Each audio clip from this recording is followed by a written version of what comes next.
चलो, सो I hope so सबने notes download कर ली होगी। सो बेसिक्स ऑफ लॉ के नोट्स नीचे डिस्क्रिप्शन में दिया है, वंस अगेन रिपीट, वो नोट्स आप यहां से डाउनलोड कर सकते हो। अब ये जो YouTube के लाइव लेक्चर्स है, इन लेक्चर्स के बारे में पहले थोड़ा सा आपको कमेंट कर दूं, और ये लेक्चर्स किसके लिए एप्लीकेबल है ये भी मैं आपको बोल दूं, ठीक है। सो लेट्स गो, स्टार्ट करते हैं, कॉन्सेंट्रेट करना अच्छे तरीके से। सो सबसे पहली बात, ये CA इंटर लॉ के जो लेक्चर्स है बच्चों, ये बेसिकली एप्लीकेबल है फॉर May 21, May 2021, एंड ये लेक्चर्स एप्लीकेबल है फॉर November 2021। अब बहुत सारे बच्चे मुझे सवाल करते हैं, सर May 21 और November 21 के लिए लेक्चर्स एप्लीकेबल है, तो इन लेक्चर्स के में क्या अमेंडमेंट्स कवर्ड है? एक बहुत बड़ा सवाल, एक सवाल हमेशा बच्चों को बहुत जोर से आता है, सर बहुत जोर से सवाल आया है, क्या इन लेक्चर्स के अंदर अमेंडमेंट कवर्ड है? ठीक है। सो सबसे पहली चीज मैं डिक्लेरेशन देना चाहूंगा, जैसे डीटी में आपको विजय सर ने डिक्लेरेशन दिया होगा, वैसे ही मैं आपको यहां पे डिक्लेरेशन देना चाहूंगा कि अमेंडमेंट किस तरीके से कवर्ड है, क्योंकि ये बहुत इंपॉर्टेंट पैरामीटर होता है और एग्जाम के 2 महीने पहले बच्चे इसके अंदर बहुत सारे ट्विस्ट चेंजेस कर लेते हैं और खुद की पढ़ाई भी छोड़ देते हैं। तो ये चीज हमारे साथ ना हो, इसलिए मैं पहले ही डिक्लेयर कर दूं क्या इसके अंदर अमेंडमेंट हमने कवर किए गए हैं। तो सबसे पहली चीज, अमेंडमेंट कवर किए हैं या नहीं है, ये जोर से जो सवाल आया है, सब बहुत जोर से सवाल आया है, अमेंडमेंट कवर्ड है क्या? तो ये जो आपको सवाल है, इसका मैं एक सिंपल आंसर दे दूं। पहली बात तो आपको ये समझना पड़ेगा अमेंडमेंट कौन से डेट तक क्या आपको एप्लीकेबल है। सो May 21 के लिए जो अमेंडमेंट एप्लीकेबल होते हैं वो एप्लीकेबल होते हैं up to 31st of October 2020। 31st of October 2020 तक जो भी department in case of companies act is a ministry of corporate affairs, MCA, ठीक है। तो मुझे आपने बताना है, अगर आपको कमेंट्स के अंदर कोई दिक्कत है तो थोड़ा चैट बंद करके आपने कमेंट्स के अंदर मुझे बताना है कि आपको इसमें से कोई चीज समझ में नहीं आ रही है। तो 31st October 2020 तक के मिनिस्ट्री ऑफ कॉर्पोरेट अफेयर्स, क्योंकि हमारे सिलेबस में कंपनीज एक्ट है, बराबर है, कंपनीज एक्ट है ना। सो कंपनीज एक्ट, हमें फाउंडेशन में भी कंपनी लॉ था। सो 31st October 2020 तक मिनिस्ट्री ऑफ कॉर्पोरेट अफेयर्स ने जो अमेंडमेंट बोले हैं वो May 21 के लिए एप्लीकेबल होते हैं। तो आपका अगर सवाल है क्या सर इस बैच में ये अमेंडमेंट कवर्ड है, तो मेरा आंसर, बहुत बड़ा आंसर है यस। इसके अंदर सभी के सभी अमेंडमेंट्स आपके कवर्ड है टिल 31st of October 2020। ये चीज को आपने याद रखना। पर सर पर क्या? पर बच्चों एक बात आपने याद रखना, मिनिस्ट्री ऑफ कॉर्पोरेट अफेयर्स ने अमेंडमेंट बोल भी दिए तो इसको institute of chartered accountant of India, नाम सुना होगा, institute of chartered accountant of India, जो पता है ना, सुना तो होगा, वो ये लोग CA बनाते हैं, आपने सुना होगा, कभी कभी सुना है, बता देना मेरे को, कभी सुना है क्या इस इंस्टीट्यूट का? हाँ, वही कॉलेज जिससे आप CA कर रहे हो, आपके रिलेटिव्स पूछते हैं ना कौन से कॉलेज से CA कर रहे हो, तो यही वो कॉलेज है जिससे आप CA कर रहे हो। So institute of chartered accountant of India, ministry of corporate affairs जितनी अमेंडमेंट बोलती है वो सबकी सब कभी एक्सेप्ट करती है, कभी नहीं करती है। फॉर एग्जाम्पल, अगर मिनिस्ट्री ऑफ कॉर्पोरेट अफेयर्स ने 100 अमेंडमेंट्स बोले हैं, 100 इन नंबर, 100 अमेंडमेंट बोले हैं, तो एक कंपलसरी नहीं है कि institute of chartered accountant of India पूरे के पूरे 100 एक्सेप्ट कर लेगी। हो सकता है institute of chartered accountant of India इसमें से 90 अमेंडमेंट ही एक्सेप्ट करे, हो सकता है कि सिर्फ 90 अमेंडमेंट ही इंस्टीट्यूट बोले कि हमारी CA इंटर के जो बच्चे इनको टॉर्चर ना करना है भैया, तो इनको सिर्फ 90 ही चीजें पढ़नी है, 100 नहीं पढ़ानी है। तो ऐसा भी हो सकता है, ऐसा भी हो सकता है 90 अमेंडमेंट के साथ में इंस्टीट्यूट कोई मॉड्यूल अपडेशन दे दे, वैसे आपने देखा होगा कि अभी CA इंटर के और CA फाइनल के मॉड्यूल अपडेट किए इंस्टीट्यूट ने, अभी कुछ 5-10 दिन पहले की बात है। सो इंस्टीट्यूट इसके साथ मॉड्यूल अपडेशन दे दे कि भैया अमेंडमेंट के हिसाब से ये मॉड्यूल के अंदर चेंजेस है। तो ये अगर होता है, देखो मैं तो सभी के सभी अमेंडमेंट यहां पे 100 के 100 कवर कर रहा हूं, 100 के 100 अमेंडमेंट्स में यहां पे कवर कर रहा हूं, ठीक है, ये चीज को आपने याद रखना है। पर इंस्टीट्यूट की हरकतें, इंस्टीट्यूट ये हो सकता है कि 100 में से 90 बोले, साथ में मॉड्यूल अपडेशन बोले, तो ये आपको कैसे पता चलेगा? ये आपको कौन बताएगा कि भैया 90 अमेंडमेंट है और मॉड्यूल अपडेशन है? तो ये चीज बताने के लिए आपको आना पड़ेगा YouTube चैनल के ऊपर, वी-स्मार्ट का YouTube चैनल या मेरे YouTube चैनल के ऊपर आपको आना पड़ेगा ऑन 10th of March 2021। क्यों सर 10th of March? 10 मार्च ही क्यों? क्या खास बात है 10 मार्च में? नहीं आना हमको 10 मार्च में, हमारी 2 महीने के ऊपर एग्जाम है, आप चाहते हो हम YouTube के ऊपर आए? बेटा जबरदस्ती नहीं है, पर आना चाहिए क्योंकि आपको खुद को अपडेटेड रखना है। तो ठीक है, आपके भले के लिए करना पड़ेगा, ऑप्शन नहीं है जिंदगी में। सो 10 मार्च 2021 को आपने यूट्यूब पे आना है और यूट्यूब में ये 90 अमेंडमेंट कौन से और मॉड्यूल अपडेशन कौन सा है ये मैं डिक्लेयर करूंगा। मतलब वैसे भी मैं अमेंडमेंट लेक्चर लेता हूं तो उसके अंदर डिक्लेयर हो जाएगा कि भैया 100 में से 90 अमेंडमेंट कौन से है। वैसे इन लेक्चर में हम 100 के 100 कवर कर रहे हैं, पर इसमें से 90 कौन से है ये मैं वहां पे डिक्लेयर करूंगा। ये मैं वहां पे बाकायदा एक टेबल में बताऊंगा कि हमने कितने कवर किए और इंस्टीट्यूट ने इसमें से कितने अप्लीकेबल किए। राइट टिक राइट टिक राइट टिक, जो नहीं इंस्टीट्यूट ने कवर किए उसके सामने रॉन्ग टिक होगा। तो एक टेबल बना के मैं आपको दे दूंगा। तो आपने ये लेक्चर देख लिए, वो टेबल देख लिया, आपको आइडिया आ जाएगा कि आपके पूरे के पूरे लेक्चर्स अपडेटेड है, आपके नोट्स अपडेटेड है। क्लियर है कंसेप्ट? सो आई होप ये चीज आपको बड़े अच्छे से समझ में आई होगी। नियरली 125 लोग हैं लाइव, शानदार, तूफान, जबरदस्त, जिंदाबाद। ठीक है, मुझे एक बार सिर्फ बताइए कि ये अमेंडमेंट का कंसेप्ट आपको समझ में आएगा। कौन से दिन आना है आपको? 10 मार्च 2021 को। कहां आना है? यूट्यूब पे आना है, वी स्मार्ट का चैनल या मेरे चैनल। वहां डिस्क्रिप्शन में आपको टेबल मिलेगा, नोट्स मिलेंगे कि भैया 100 के 100 अमेंडमेंट एक्सेप्ट किए हैं या 100 में से 90 किए हैं या कोई मॉड्यूल अपडेशन है। अगर ये चीज आपको समझ में आई है तो कृपया कमेंट के अंदर मुझे बताइए कि क्या आपको ये समझ में आया है या नहीं आया है। हाँ, नवंबर 21 के लिए मैं एक्सप्लेन करूंगा दिव्या, टेंशन लेने की जरूरत नहीं। पहले मई का समझ में आया क्या ये बताइए, नवंबर 20 का इसके हिसाब से ही समझ में आ जाएगा। चलो बहुत बढ़िया, सब लोग हाँ बोल रहे हैं, इसका मतलब ये है सभी को समझ में आया। जिसको नहीं आया थोड़ा रिवाइंड करके वापस देख लीजिएगा। अब जो नवंबर 21 के लिए अपीयर कर रहे हैं बच्चे, जो नवंबर 21, हो सकता है मैक्सिमम बच्चे नवंबर 21 के लिए भी अपीयर कर रहे हो, कोई ऑप्ट आउट स्कीम वगैरह में जा रहा हो तो नवंबर 21 के लिए अपीयर कर रहे हो। तो नवंबर 21 के लिए आपने यूट्यूब पे किस दिन आना है? मैं नवंबर 21 के लिए चाहिए तो कलर चेंज कर देता हूं जिंदगी में आपके लिए, कलर चेंज। नवंबर 21 वाले आपको यूट्यूब पे कब आना है? तो आपको आना है 10 सितंबर 2021 को। ठीक है, 10 मार्च 10 सितंबर, एग्जाम के बकायदा 50 दिन पहले 10 सितंबर 2021 को आपने YouTube पे आना है। और 10 सितंबर 2021 को आपको इसी तरीके से एक और शीट मिलेगा, एक और टेबल मिलेगा, एक और नोट्स मिलेंगे, एक और लेक्चर मिलेगा जिसमें बताऊंगा कि भैया आपके लिए स्पेसिफिक अमेंडमेंट कौन से है। क्लियर है? क्योंकि नवंबर 21 वालों के लिए तो अमेंडमेंट कौन से अप्लीकेबल होते हैं? Up to 30th of April 2021, up to 30th April 2021। हम तो अभी दिसंबर में ही है, 31 अप्रैल, 31 नहीं, माय मिस्टेक, 30 अप्रैल 2021, तो और 4 महीने दूर है यहां से। तो उसके अमेंडमेंट में अभी से नहीं बता पाऊंगा, पर जब आप 10 सितंबर 2021 को वी स्मार्ट या मेरे चैनल के ऊपर आ जाओगे तो आपको वहां पे video free of cost with notes free of cost YouTube पे मिल जाएगा। तो आपको टेंशन लेने की जरूरत नहीं है, प्रोवाइडेड ये जो सभी लेक्चर्स मैं आपको दे रहा हूं ओरिजिनल लेक्चर्स, रेगुलर लेक्चर्स, ये आपने देखे हुए हो। कंसेप्ट समझ में आ रहा है बच्चों? मैं क्या कह रहा हूं, ये चीज को तहे दिल से याद रखना। क्लियर है कंसेप्ट में क्या कह रहा है एग्जैक्टली? चलो, नवंबर 21 का भी समझ में आया तो फटाफट मुझे हाँ बोल दीजिए, तो मैं आगे बढ़ता हूं। जिनको लिखना है वो कृपया इसको लिख लीजिए, बुक के फ्रंट पेज पे लिख लीजिए, एक रजिस्टर आप बनाइएगा, उसके फ्रंट पेज पे इसको लिख लीजिए या कहीं ना कहीं नोट करें। कभी आपको अमेंडमेंट के बारे में किसी ने पूछा तो आप ये दिखा सकते हो। ठीक है, सो 10 मार्च 10 सितंबर ऐसे आपने दिल पे हाथ रखना है। ठीक है, खुद के दिल पे हाथ रखना है और बोलना है 10 मार्च 10 सितंबर। क्लियर है कंसेप्ट? ये दो ही डेट्स है जिस दिन आपके अमेंडमेंट यूट्यूब पे आ जाएंगे। कंसेप्ट समझ में आया बच्चों? चलो इसको नोट डाउन कर लो 2 मिनट के अंदर, फटाफट गो फॉर इट फास्ट।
चलो, नोट डाउन हो गया बच्चों सबका?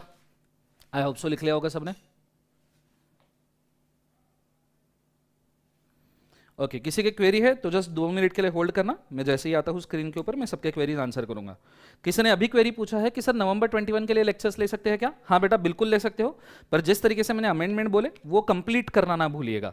नॉर्मली बच्चे लेक्चर लेते हैं, बाद में अमेंडमेंट करना भूल जाते हैं, वो आपने भूलना नहीं है। अगर आप अमेंडमेंट करना ठीक से कंप्लीट कर रहे हो तो बिंदास लेक्चर ले सकते हो, कोई दिक्कत नहीं, मैं जिंदा हूँ और मैं पूरे लेक्चर्स आपके कंप्लीट करवाऊंगा।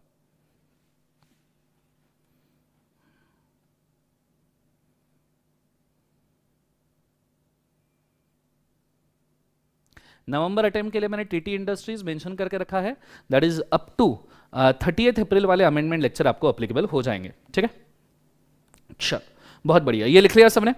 ओके, सो अमेंडमेंट का एक बहुत बड़ा मुद्दा यहां पे खत्म हो गया। अब कुछ मैं मेरे बारे में बोल दूं क्योंकि ये फर्स्ट लेक्चर है, फिर कुछ आपके बारे में, फिर बढ़ेंगे हम आगे।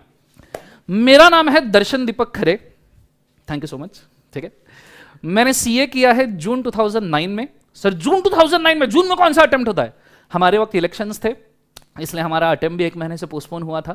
जैसे 2019 वाला अटेम्प्ट पोस्टपोन हुआ था, उसे 2019 का अटेम्प्ट तो हो गया, 2020 का तो मर ही गया। ठीक है, सो मैं पहले बच्चों को अटेम्प्ट की कसम दिया करता था, लेकिन जब से मई 2020 का अटेम्प्ट मर गया तब से मैंने अटेम्प्ट की कसम देना बंद कर दिया, तो मैं आपको भी अभी अटेम्प्ट की कसम नहीं दूंगा। ठीक है, सो मैं जून 2009 में सीए कंप्लीट किया है, मैंने सीएस कंप्लीट किया है, हाँ मैंने कंपनी सेक्रेटरी भी कंप्लीट किया है दिसंबर 2010 में, और मैंने बीकॉम भी किया है। बीकॉम कंसेप्ट समझ में आ रहा है? सो मैंने बीकॉम भी किया है। सो इसी तरीके से आप 2-3 डिग्रियां लो, ये मेरी जिंदगी की इच्छा है, अच्छी खासी डिग्रियां लेना, अच्छी वाली।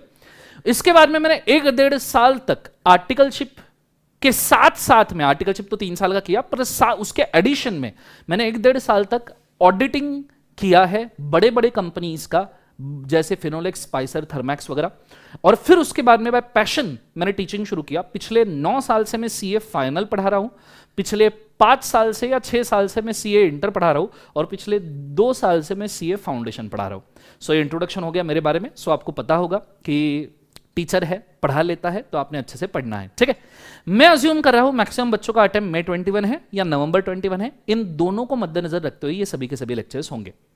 ये लेक्चर्स के कुछ रूल्स है बच्चों, ठीक है, कुछ रूल्स है आपने, क्योंकि देखो मैं लेक्चर तो ले रहा हूं यूट्यूब पे लाइव, पहले 5-10 लेक्चर्स हमारे यूट्यूब पे लाइव होंगे, कोई दिक्कत नहीं, उसके बाद में हम स्ट्रीमिंग वीडियोस या फिर पेन ड्राइव के अंदर आपको लेक्चर्स देंगे, लेकिन ये लेक्चर्स करने के पीछे रूल्स है, रूल्स बड़े अच्छे से याद रखना। फर्स्ट एंड फॉरमोस्ट रूल है लेक्चर पे समय पे आना और लेक्चर पे समय से जाना। दूसरा रूल है ड्यूरिंग द लेक्चर आपके जो सेलफोन्स होते हैं वो आपने बंद रखने हैं। ठीक है, सर पर मैं तो सेलफोन पे ही लेक्चर देख रहा हूं, कैसी बातें कर रहे हो? हाँ, अगर सेलफोन पे लेक्चर देख रहे हो तो सिर्फ सेलफोन पे लेक्चर ही देखना, अलग अलग मैसेज, चैटिंग, मेरे बाबू ने थाना खाया, ये चीजें ना करना। ठीक है, बाबू थाना थाए ना थाए, बिकॉज क्या है 10 से 11:30 का लेक्चर है, बहुत सारे लोगों का थाना थाने का टाइम ये हो सकता है, तो मेरे बाबू ने थाना खाया ये टाइम पे, नहीं खाया तो भी बाबू का कोई फलक नहीं पलटा, बाबू भूखा रह गया तो भी कोई फलक नहीं पलटा, बाबू मल नहीं दाने वाला। क्लियर है? सो ये समय पे आपने ये बात याद रखना है कि रादर देन लेक्चर मोबाइल के अंदर कोई दूसरी हरकतें नहीं करना, ना ही किसी को मैसेज करना, ना ही कुछ, और ये वीडियो छोड़ के दूसरे किसी भी टाइप के वीडियो ना देखना, नालायक लोगों। ठीक है, नहीं तो पेरेंट्स को पता चलेगा बच्चा पढ़ रहा है और तुम यहां पे किसी और चीज में लगे हुए हो। कंसेप्ट समझ में आ रहा है सबको? हाँ ना? तो ये चीजों को बंद रखना। अगर किसी ने during this period cellphone use किया तो ये चीज को याद रखना, मैं उसका सेलफोन 24 घंटे के लिए कॉन्फिस्केट कर लूंगा। ठीक है, मैं घर पे आकर कॉन्फिस्केट करूंगा, याद रखना आपको, मेरे को यहां से यूट्यूब से सबके एड्रेस और लोकेशन पता चलते हैं। ठीक है, मैं घर पे आके कॉन्फिस्केट करूंगा और उस सेलफोन के ऊपर भी मैं ही चैटिंग करूंगा। फिर मत बोलना सर मेरा अच्छा खासा रिलेशन चल रहा था और तुमने भसका दिया, अब ब्रेकअप पे बात आ गई है। सो ये चीज को याद रखना। क्लियर है? ये हो गया रूल नंबर 2। रूल नंबर 3, एक 200 पेजेस की कोरी करकरी नवी नवेली गरम गरम बुक बनाओ। ठीक है, कोरी करकरी नवी नवेली। देखो कितने हंस रहे हैं नालायक लोग, मेरे बाबू ने थाना थाया बोला, सभी के सभी दिख रहे हैं मेरे को कमिटेड लोग वहां पे कपल में, झुंड में। ठीक है, सो एक 200 पेजेस की कोरी करकरी नवी नवेली गरम गरम बुक बनाना है, जिसके अंदर आपके सीए इंटर के सभी चार्ट्स और आंसर राइटिंग पॉइंट्स आएंगे। हम सीए इंटर में एक बहुत अच्छी चीज करवाते हैं बच्चों कि हम आंसर राइटिंग पॉइंट बनवा लेते हैं, क्योंकि आपने फाउंडेशन में राइटिंग प्रैक्टिस नहीं की होगी, तो सीए इंटर में हम काफी सारी राइटिंग प्रैक्टिस करते हैं, मतलब हर एक सेक्शन की स्पेसिफिक आंसर राइटिंग पॉइंट्स हम ड्राफ्ट कर लेते हैं, जिससे एग्जाम में आपको इनसे टैकल करने के लिए मदद मिलेगी। कुछ चीजें मैं अपफ्रंट मेरी तरफ से डिक्लेयर कर दूं, जैसे हम हर बैच, अभी जरा इसको ठीक से सुनना, हंसना बंद करो नालायक को, हंसना बंद करो, ये वहां दांत निकाल निकाल के पूरी बत्ती से निकाल के हंस रहे हैं नालायक लोग। ठीक है, सो मैं आप सबको यह बोलना चाहूंगा, टीचिंग के साथ टीचर भी डेवलप होता है। जैसे स्टूडेंट सीखते हैं वैसे टीचर भी टीचिंग से सीखता है। हम हमारे पास्ट बैच के रिव्यूज लेते हैं और पास्ट बैच के रिव्यू से हमें जो चीजें लगती है हम उसको यहां पे डिस्कस करते हैं। कुछ एक दो ड्रॉबैक आपने भी सुने होंगे, उनको मैं यहां पे इस बैच में क्लियर करवा दूं। फर्स्ट ड्रॉबैक आपने पास्ट बैच में यह सुना होगा कि सर क्लास के अंदर क्वेश्चन ज्यादा डिस्कस नहीं करते। तो मैं आपको प्रॉमिस करता हूं ये बैच से आपके क्लास के अंदर नियरली सभी क्वेश्चंस डिस्कस होंगे। और क्वेश्चन डिस्कशन के बाद, मतलब पास्ट एग्जाम के बाकायदा हमारे क्वेश्चनर, वैसे तो मैं क्वेश्चनर ऑलरेडी देता था लेकिन क्वेश्चनर डिस्कशन का समय नहीं मिलता था because limited number of lectures रहते थे। सो इट वाज डिफिकल्ट, एक टेक्निक नहीं था समझने के लिए कि भाई क्वेश्चनर कैसे डिस्कस करे कम से कम समय में। पर इस बैच में मैं टेक्निक नहीं इंप्लीमेंट कर रहा हूं, तो पास्ट एग्जाम के नियरली सभी क्वेश्चन, नहीं नियरली तो 70-80% क्वेश्चन हम क्लास में डिस्कस करेंगे और उन क्वेश्चंस के हिसाब से हम हमारे आंसर राइटिंग पॉइंट्स क्रिएट करेंगे। ये चीज आपकी इस क्लास में काफी बेनिफिशियल हो सकती है। अगर आपको ये पॉइंट पसंद आया तो जरूर लाइक ठोकिएगा बीच में या थम्स अप दीजिएगा कि क्या हमने ये करना चाहिए या नहीं करना चाहिए। मैं चाहता हूं कि हम इस बैच के अंदर कंसेप्ट के साथ में क्वेश्चनर डिस्कस करें जिससे आपको बहुत बड़ा एडवांटेज मिले। राइटिंग प्रैक्टिस तो एनीवेज हम करने ही वाले हैं आंसर राइटिंग पॉइंट की, वो सिर्फ अब क्या करेंगे, कंसेप्ट पढ़ेंगे, उसके रिगार्डिंग पास्ट एग्जाम के क्वेश्चंस देखेंगे और फिर उसके हिसाब से आंसर राइटिंग प्रैक्टिस करेंगे। तो अगर आपको ये चीज पसंद आ रही है तो मुझे जरूर बताइएगा, ये आपके लिए काफी हेल्पफुल रहेगा। दूसरी बात, बहुत सारे बच्चे बोलते हैं दर्शन सर के क्लास में बहुत सारी मस्ती होती है। ऑब्वियस सी बात है बेटा, हाँ बहुत, अब वो लाइव बैचेस रहते थे तो लाइव बैचेस में मस्ती तो होती ही थी, पर इस बैच में हम उस चीज को कंट्रोल करेंगे। मस्ती होगी, फन मैनर में सीखेंगे, क्योंकि देखो मैं एक बेसिक चीज के ऊपर भरोसा करता हूं और एक बेसिक चीज के ऊपर मैं विश्वास रखता हूं। आप थोड़ा इस चीज को 1 मिनट देते हैं पर आपको समझ में आएगा कि क्यों फन स्टाइल में रीड करना जरूरी है, क्यों फनी वे में या मस्ती करते हुए समझना जरूरी है। इसके पीछे मैं आपको एक सवाल पूछता हूं, सिर्फ थोड़ा सा सोच के जवाब दीजिएगा। मेरा सवाल यह है कि अगर आप आपके पास्ट के लाइफ की मेमोरीज रिमेंबर करने जाओ सब लोग, तो आपको कौन सी मेमोरीज जल्दी याद आती है? जो समय आपने खुशी के साथ गमाया, मस्ती के साथ गमाया, अपने फैमिली अपने दोस्तों के साथ, जब आप खुश थे वो वाली मेमोरीज आपको याद होती है, या जब आप दुखी थे, सैड थे, बोरिंग थे, सो रहे थे, वो वाली मेमोरीज आपको याद आती है? इस चीज के ऊपर गौर करके मुझे कमेंट में आंसर देना। आपको कौन सी वाली मेमोरीज याद आती है? खुशी वाली जब आप मस्ती कर रहे थे वो वाली, या आपको वो मेमोरीज याद आती है जब आप सो रहे थे, बोर हो रहे थे, फ्रस्ट्रेट हो रहे थे, वो वाली मेमोरीज आपको याद आती है? विच मोमेंट जो आपको याद आते हैं? फटाफट। ब्रेकअप, नालायक ब्रेकअप, कौन है नालायक? भास्कर, ब्रेकअप भी हो गया तुम्हारा? उम्र ही क्या होगी अभी जिंदगी के अंदर, ब्रेकअप भी हो गया? इस उम्र में तो मैं बेचारा क्लास की बुक्स लेके सिर के ऊपर ढो ढो के कहीं कहीं जाता था। ओके, खुशी वाली मेमोरीज याद आती है? सब लोग वही आंसर दे रहे। कुछ है 1-2 लोग जिनको ब्रेकअप याद आ रहे हैं, उनके पता नहीं कितने हुए जिंदगी के अंदर, बट ठीक है। जितने भी लोग ये बोल रहे हैं कि सर हमें खुशी वाली मेमोरीज याद आती है, ये ह्यूमन नेचर है, ह्यूमन साइकोलॉजी इस तरीके से डिफाइन होती है बच्चों कि आपको हमेशा खुशी वाली मेमोरीज ही याद आएगी। इसलिए क्लास फन मेमोरीज में, मस्ती वाली मेमोरीज में कंप्लीट करना जरूरी है। तो खुशी के मारे या फन के मारे आपको हो सकता है कंसेप्ट्स भी बहुत अच्छे से याद आए। ठीक है, सो मस्ती होगी, हाँ ऑब्वियस सी बात है, कुछ लेवल तक के होगी। ठीक है, उसके बाद में हमारा मेन मोटो हमेशा याद रखना कंसेप्ट्स है। Main motto is teaching, main motto is concept, main motto is मेहनत। हाँ, उसके साथ जहां पे हम मस्ती फन ब्लेंड कर सकते हैं वहां पे हम जरूर करने की कोशिश करेंगे। तो आई होप सो ये चीज सबको पता होगी। और मैं बोर होकर पढ़ा नहीं सकता बच्चों, मुझे माफ करना, मैं बोर होऊंगा, आप सोओगे, मैं सोते सोते पढ़ाऊंगा, आप भी सोओगे, पता नहीं, तो ऐसे सिचुएशन में मैं पढ़ा नहीं सकता। So I am very sorry for this. ये चीज को आपने बड़े अच्छे से याद रखना। क्लियर है? चलो, अब हम हमारे लेक्चर्स के साथ शुरू करते हैं। So 3 rule I will repeat once again. Time पे आना है, टाइम पे जाना है, एक मोबाइल बंद आपने रखना है और 200 पेजेस की कोरी करकरीत नवे नवेली गरम गरम बुक बनानी है जिसके अंदर आपको सभी आंसर राइटिंग पॉइंट और चार्ट्स आएंगे। क्लियर है कंसेप्ट सबको? हाँ है ना? जो ये सुनो, साथ में आपने जो नोट्स डाउनलोड किए हैं वो तो आपके पास है ही।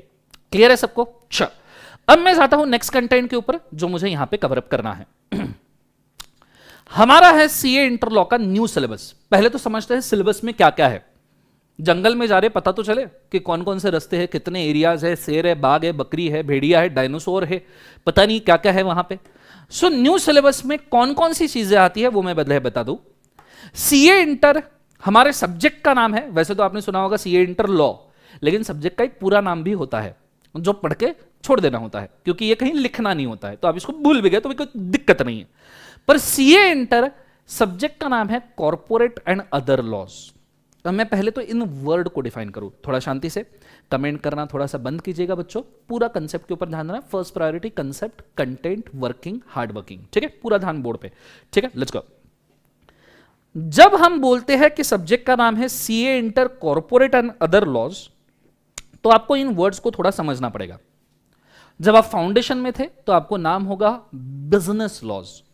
बिजनेस लॉज मतलब ऐसे लॉज जो बिजनेस करने के लिए जरूरी है, जैसे contract act very essential for business, partnership act very essential for business. साथ साथ में अगर हम बोले तो sale of goods act very essential for business. पर जब आप सीए इंटर पे आते हो तो आपके लॉज का नाम हो जाता है corporate law. Now first and foremost thing, what do you mean bye corporate? Corporate, corporate का मतलब होता है बच्चों body corporate. Body corporate, what is body corporate? तो आपने शायद सुना होगा, बॉडी कॉर्पोरेट में आती है कंपनीज, बॉडी कॉर्पोरेट में आते हैं कॉर्पोरेशंस। मैं इन सबका एग्जांपल भी दूंगा, टेंशन लेने की जरूरत नहीं है, मैं जिंदा हूं तो एग्जांपल भी आएगा और मैं जिंदा रहूंगा नालायक लोगों, ठीक है। सो companies, corporations and एलएलपीज, limited liability partnerships. तो मेन बेसिक कैटेगरी में ये तीन आते हैं, और भी आते हैं कॉर्पोरेट में, पर फिलहाल उनसे हमारा कोई लेन देन नहीं है, फिलहाल हम सिर्फ बेसिक्स देख रहे हैं। कंपनीज जैसे टाटा सन्स कंपनी है, इन्फोसिस कंपनी है, विप्रो कंपनी है, एप्पल कंपनी है, लेकिन यूएस में अगर आप देखो तो Apple is a corporation, clear है। सो इंडिया में कंपनीज कॉर्पोरेशन के नाम पे हमारे यहां है इलायची। इलायची सुना है आपने? इलायची, life insurance corporation of India, LIC, जीवन के साथ भी जीवन के बाद भी एलआईसी है, बोलो हाँ है ना। सो लाइफ इंश्योरेंस, इंश्योरेंस वाले ये वो लोग हैं जो तुम्हें सपने दिखाते हैं तुम्हारे मरने के, मतलब तुम्हारे घर वालों को ये सपने दिखाते हैं कि तुम मर गए तो तुम्हारी जिंदगी कैसे बेहतर हो सकती है। मतलब ये एक ऐसा धंधा है, क्रिटिकल बिजनेस है ये, कि आप घर वालों को सपने दिखाते हो कि घर वालों का लीड पर्सन मर गया तो उनकी जिंदगी कैसे अच्छी हो सकती है। ये भी है भैया, ऐसा भी बिजनेस है। सो एलआईसी इंडिया का सबसे बड़ा लाइफ इंश्योरेंस कॉर्पोरेशन। अगर हम बोले, आपको नहीं पता एलआईसी के नेट टेंजिबल एसेट्स 50,000 करोड़ से ऊपर के होंगे, 50,000 crore plus net tangible assets है। इंडिया का सबसे बड़ा लीडिंग कॉर्पोरेशन एलआईसी। और फिर आते हैं एलएलपी, लिमिटेड लायबिलिटी पार्टनरशिप्स, जैसे आप भी बना सकते हो, मैं भी बना सकते हो, जैसे पार्टनरशिप फर्म बनते हैं वैसे ही एलएलपी। मतलब अगर आप मिनिस्ट्री ऑफ कॉर्पोरेट अफेयर्स की वेबसाइट के ऊपर चले जाओ तो आपको बहुत सारे लिमिटेड लायबिलिटी पार्टनरशिप्स मिल सकते हैं। सो तीन, अभी के लिए तीन, मैं ये नहीं बोल रहा बॉडी कॉर्पोरेट में इतने ही आते हैं, मैं बोल रहा हूं हमारे नॉलेज के लिए जितने जरूरी है वो फिलहाल है तीन, कंपनीज, कॉर्पोरेशन, एलएलपी, ठीक है। ये चीज समझ में आई सबको? आई होप सो, ये क्लियर हुआ होगा। सो मेरा कहने का मतलब है CA inter corporate and other laws में फर्स्ट वर्ड जो है वो है कॉर्पोरेट। कॉर्पोरेट मतलब इनसे रिगार्डिंग लॉज, भैया कंपनी से रिगार्डिंग लॉ, कॉर्पोरेशन से रिगार्डिंग लॉ, एलएलपी से रिगार्डिंग लॉ। हालांकि हमारे सिलेबस में एलएलपी का लॉ इतना ज्यादा नहीं है क्योंकि ये सीए फाउंडेशन पे आपने ऑलरेडी पढ़ लिया है, इंटर पे ये नहीं है। तो इंटर पे आप क्या पढ़ोगे? कंपनी से रिगार्डिंग लॉ और कॉर्पोरेट से रिगार्डिंग लॉ। और कॉर्पोरेट के बाद में जो दूसरा वर्ड आता है वो है अदर लॉज। कौन सा लॉज? अदर लॉज, जिसके अंदर इन्होंने 4 डिफरेंट टाइप के लॉज आपको दिए। हालांकि लॉज नहीं है, 3 लॉज है और एक टॉपिक है, तो मैं इसको डिवाइड करना चाहूंगा 2 पार्ट में। Company law first of all, जो आपको 60 मार्क्स के लिए एप्लीकेबल है, जिसके अंदर आपको 10 चैप्टर्स है एंड 148 सेक्शंस है। 148 थोड़ा शांति से, ठीक है, पूरा फोकस, फोकस बेटा, फोकस फोकस, ठीक है, क्योंकि यहां नंबर्स का गेम शुरू होगा, सेक्शन नंबर्स का गेम शुरू होगा, ठीक है। फाउंडेशन में आपने सेक्शन नंबर्स याद नहीं किए होंगे, पर मैं आपको एक प्रॉमिस करता हूं। कौन सा प्रॉमिस? बोलो इरशाद, बोलो इरशाद। कंपनीज एक्ट में है भैया 470 sections, total number of section 470। Sir ये सेक्शन क्या होता है? सेक्शन क्या होता है? तो मैंने सेक्शंस बोल दूं। आपने अगर मूवी देखी होगी, कोई मूवी वगैरह देखी होगी जिसमें एकदम टिपिकल मूवी, जिसमें हीरो खून करता है, विलन उसको फंसाता है, हीरो खून नहीं करता पर विलन उसको फंसाता है, फिर कोर्ट रूम वाला सीन चलता है, हीरो एक कटघरे में खड़ा होता है, ठीक है, विलन दूसरे कटघरे में खड़ा होता है, बीच में एक विलन सा वकील होता है, और फिर हीरो खूनी प्रूव होने के बाद जज बोलता है तुम्हें ताजीराते हिंद दफा 302 के तहत, ताजीराते हिंद दफा 302 के तहत सजाए मौत सुनाई जाती है। अब वो ताजीराते हिंद जो है वो है Indian penal code. Indian penal code is a law, ठीक है, और दफा 302 mean section 302 and section number 302 is about charge of murder. Charge of murder, murder 1, murder 2, murder 3, सभी टाइप के मर्डर इसके अंदर कवर्ड है। तो अगर आपने जिंदगी में खून कर दिया तो आपको इंडियन पिनल कोड लॉ में सेक्शन नंबर 302 में आपको फांसी की सजा मिल सकती है। यह होता है सेक्शन। सेक्शन मींस लॉ के अंदर लिखा हुआ प्रोविजन। लॉ ये सेक्शंस में ही डिवाइड होता है। क्लियर है कंसेप्ट? सो कंपनीज एक्ट में अगर आप देखो बेटा, कंपनीज एक्ट में तो 470 सेक्शन है बच्चों, 470 सेक्शन, टोटल 470 सेक्शन, जिसमें से सीए इंटर लेवल पे आपको सिर्फ 148 सेक्शंस एप्लीकेबल है। हालांकि आपने सीए फाउंडेशन में इसमें से कुछ पढ़े होंगे, जैसे प्राइवेट कंपनी का सेक्शन नंबर आपने ऑलरेडी पढ़ा होगा जो है 2 सबसेक्शन नंबर 68, ओपीसी का आपने सेक्शन नंबर पढ़ा होगा 2 सबसेक्शन नंबर 62, पब्लिक कंपनी का सेक्शन आपने पढ़ा होगा 2 सबसेक्शन नंबर 71, जैसे आपने फॉर्मेशन ऑफ कंपनी का सेक्शन पढ़ा होगा 3, मेमोरेंडम का सेक्शन पढ़ा होगा 4, आर्टिकल ऑफ एसोसिएशन का सेक्शन पढ़ा होगा 5। तो ऐसे 470 सेक्शन है जिसमें से 148 आपको कंपनी लॉ में एप्लीकेबल है जो आपको पढ़ना है। सर बहुत जोर से सवाल आया है सर। हाँ बेटा, जोर से कुछ चीजें आती है, जोर से कोई दिक्कत नहीं। सर बहुत जोर से सवाल आया है। मैं बोला बेटा सर 470 में से 148 ही हमको एप्लीकेबल है, बचे हुए कहां है? तो बेटा बचे हुए जितने भी है नियर टू 320 सेक्शंस ये आपको आएंगे बच्चों सीए फाइनल पे। सीए फाइनल पे 320 है, नियरली डबल से ज्यादा। यहां 148 में आपको पता है क्या ट्रेनिंग देंगे, 148 में आपको आदत लगाएंगे कैसे पढ़ना है, और यहां पे वाट लगाएंगे। 320 सेक्शन, ठीक है। मुझे नियरली 470 के 470 सेक्शन याद है बाय नंबर एंड नेम, ठीक है। हाँ, एक दो इधर उधर हो सकते हैं क्योंकि मैं भी इंसान हूं, कंप्यूटर नहीं, ठीक है। तो 470 सेक्शन मुझे सभी याद है, एक दो इधर उधर हो सकते हैं। 148 तो कंफर्म याद है। क्लियर है? सीए फाइनल पे ही एक दो सेक्शन इधर उधर होते हैं, ठीक है। पर मैं आपको जो प्रॉमिस करने वाला था वो ये है, अगर आप मेरी पूरी रेगुलर बैच ठीक से करते हो, हर एक लेक्चर देखते हो स्टार्टिंग से एंड तक बहुत प्रॉपरली, मैं आपको इस वक्त इस पॉइंट ऑफ टाइम पे प्रॉमिस करता हूं कि आपको 148 के 148 सेक्शन नंबर और उनके नाम याद हो जाएंगे। जिस दिन आपका बैच खत्म होगा उस दिन आप 148 सेक्शन एट अ स्ट्रेच बोल सकते हो। That is a promise. वो कैसे क्या कैसे करेंगे देखेंगे, but this is a promise कि हम 148 सेक्शन नाम नंबर याद करेंगे और हो सके तो इनका कंटेंट भी याद करेंगे। पर कंटेंट पर सेक्शन भी 5 पॉइंट बोले तो 150 मतलब 750 पॉइंट आपको नियरली याद रखने हैं, क्योंकि पर सेक्शन 5 पॉइंट्स भी बोले हमने लिखने के लिए, कम से कम 5, तो भी nearly 150 section multiplied by 5 point, ठीक है। 750 के आसपास पॉइंट आपको याद रखने हैं, जो एकदम से इस पीरियड में नहीं, पर हां दोनों मेहनत मिलकर करेंगे तो जरूर याद हो सकते हैं। यह है आपका 60 मार्क्स का कंपनी लॉ का पोर्शन। आई होप सबको समझ में आ रहा होगा। जितने भी लोग हैं 180 190 लोग हैं, मैं उन सबको ये बोलना चाहूंगा कि ये हमारा सिलेबस है कंपनी लॉ का। क्या आपको समझ में आया ये बताइएगा, क्योंकि ये समझ में आया तो मैं अगले कंटेंट के ऊपर जा सकता हूं। हाँ, हमारे बीच में बोलने के लिए काफी लैग है। मैं जब बोल रहा हूं आपको 10 सेकंड बाद वो सुनाई दे रहा है, तो मेरे को थोड़ा सा वेट करना पड़ेगा। ये समझ में आया पहले कंपनी लॉ का सिलेबस? प्लीज मुझे बताइएगा। कंपनी वर्ड का, कॉर्पोरेट वर्ड का मीनिंग समझ में आया क्या? बॉडी कॉर्पोरेट समझ में आया क्या? और सिलेबस समझ में आएगा? प्लीज मुझे बताइएगा। और मेरा प्रॉमिस भी समझ में आया क्या ये भी मुझे बताइएगा, ठीक है। क्योंकि हम टोटल 148 सेक्शन के नाम नंबर याद करेंगे, लेकिन इसके लिए मुझे आपकी भी जरूरत पड़ेगी।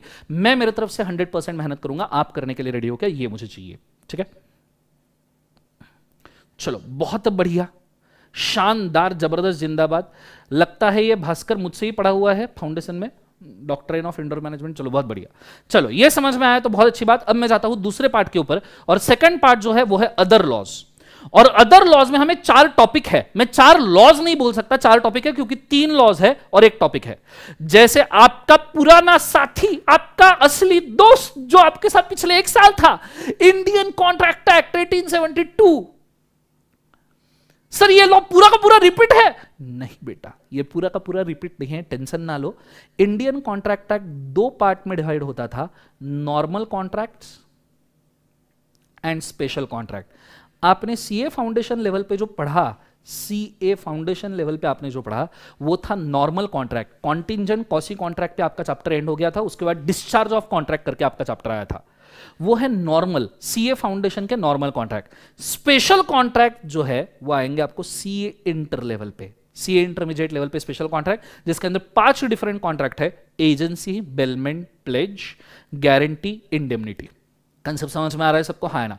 ये 5 स्पेशल कॉन्ट्रैक्ट आपको सीए इंटर लेवल पे है। नॉर्मल कॉन्ट्रैक्ट जो आपने फाउंडेशन में पढ़ा उसका यहां पे कोई लेन देन नहीं है, बट फिर भी जो बेसिक्स ऑफ कॉन्ट्रैक्ट चाहिए वो मैं आपको जरूर बताऊंगा। ये चीज को आपने बड़े अच्छे तरीके से याद रखना है। क्लियर है? दूसरा लॉ जो हमारे सिलेबस में है वो है निगोशिएबल इंस्ट्रूमेंट्स एक्ट। मैंने सुना है कि सीए फाउंडेशन में आपने बिल ऑफ एक्सचेंज और प्रोमिसरी नोट का अकाउंटिंग किया है।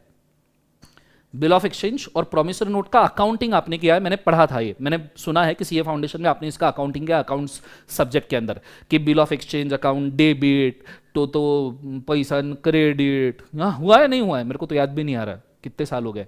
ठीक है, सो सीए फाउंडेशन में आपने अकाउंटिंग किया है आई गेस निगोशिएबल का, उससे रिगार्डिंग लॉज जो है वो हम यहां पे पढ़ेंगे। ठीक है, सो निगोशिएबल इंस्ट्रूमेंट एक्ट के रिगार्डिंग लॉज हम यहां पे कवर अप करेंगे।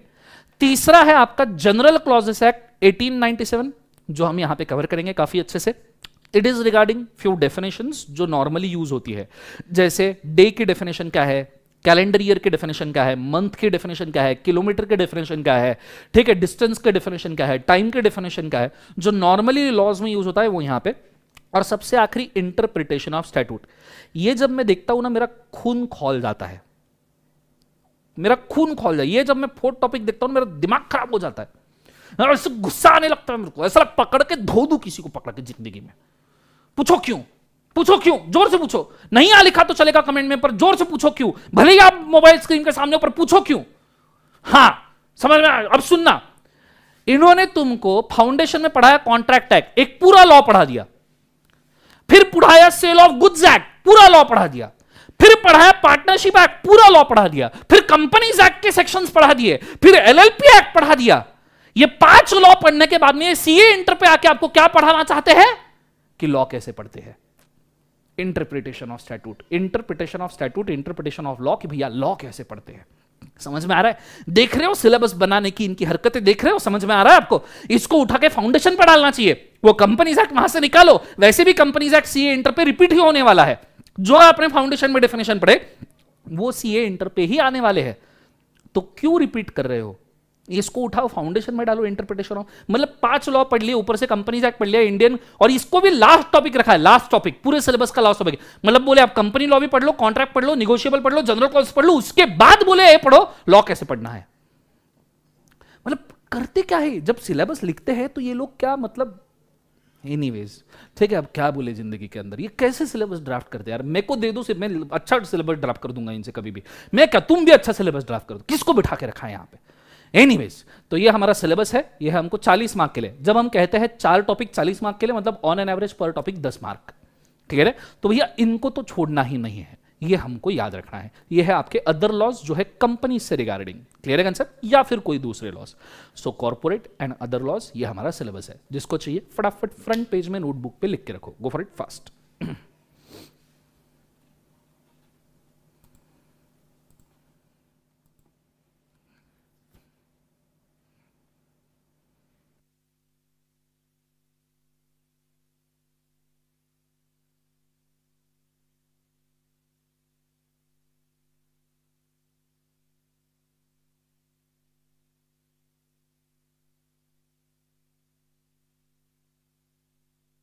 कोनो दिक्कत है तो कमेंट में डालिए, मैं फटाफट जब तक आप लिख रहे हो तब तक आपकी दिक्कतें सॉल्व कर दूं। और लिखो, नालायको लिखो।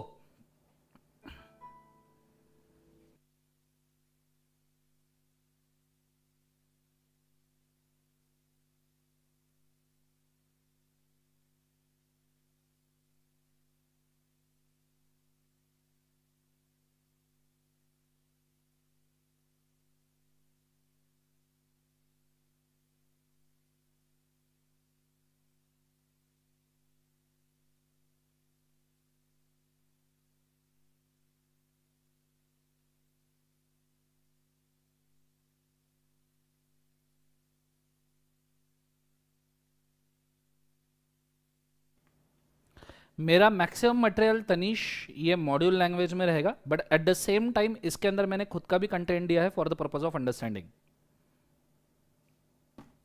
कंपनी और कॉर्पोरेशन का डिफरेंस मैं आपको बताऊंगा। ये डिफरेंस मेनली आप ऐसा मान लो, corporation is a broader aspect and company is a smaller aspect.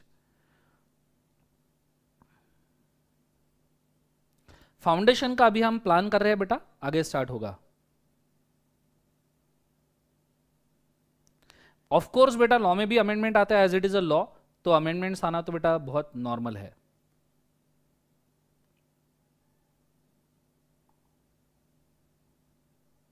Amendment मतलब लॉ का अपडेट बेटा, जैसे इनकम टैक्स रेट हर बार चेंज होते हैं उसी तरीके से कंपनी लॉ में भी हर बार कोई ना कोई चेंजेस आते हैं। फ्यूजन ओपी मतलब लॉ चेंज होता है तो आपको अपडेटेड लॉ पढ़ना जरूरी है क्योंकि आप सीए बनने वाले हो बेटा। मेरी बुक्स नियरली बेटा 1 जनवरी से अवेलेबल होना शुरू हो जाएगी। डेली रिवीजन मैं क्लास में ही करवा दूंगा फर्स्ट 10 मिनट्स में बेटा।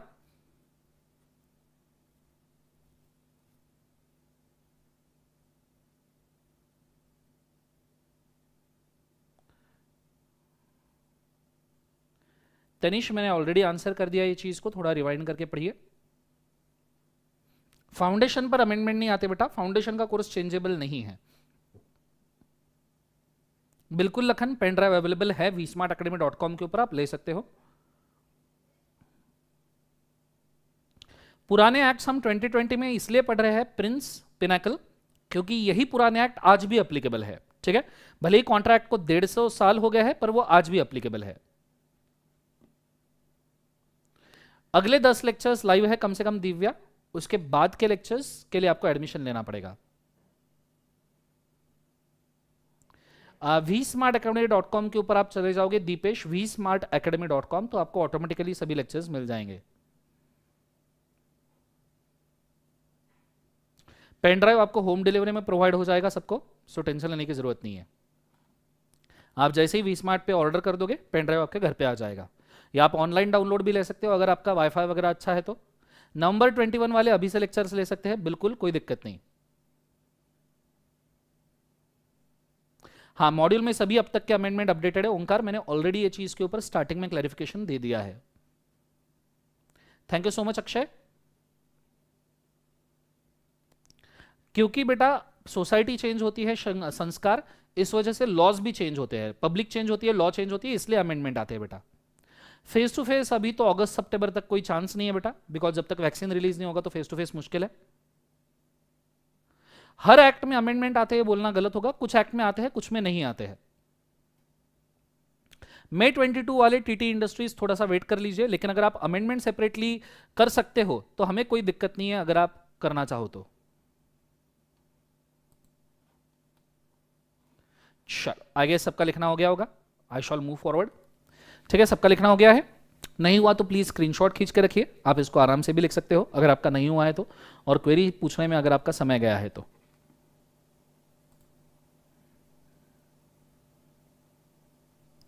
पेनड्राइव में बेटा नॉर्मल लेक्चर में ही अमेंडमेंट कवर्ड है लखन, पेनड्राइव में नॉर्मल लेक्चर्स में ये जो लेक्चर में अभी ले रहा हूं ये विथ अमेंडमेंट ही है। ठीक है, ये चीज को आपने याद रखना। लेकिन अगर आपका नवंबर 21 एग्जाम है तो आपको यूट्यूब पे आना पड़ेगा, क्योंकि पेनड्राइव में तो हम आपको प्रोवाइड नहीं कर पाएंगे, तो यूट्यूब पे फ्री ऑफ कॉस्ट अवेलेबल रहेगा, उसको देख लेना। जैसे आप ये लेक्चर देख रहे हो वैसे ही आप पेनड्राइव का लेक्चर वो अमेंडमेंट का लेक्चर देख सकते हो। ठीक है, वो होगा 10 सितंबर को। Thank you so much Mukul बेटा, thank you so much for the comments.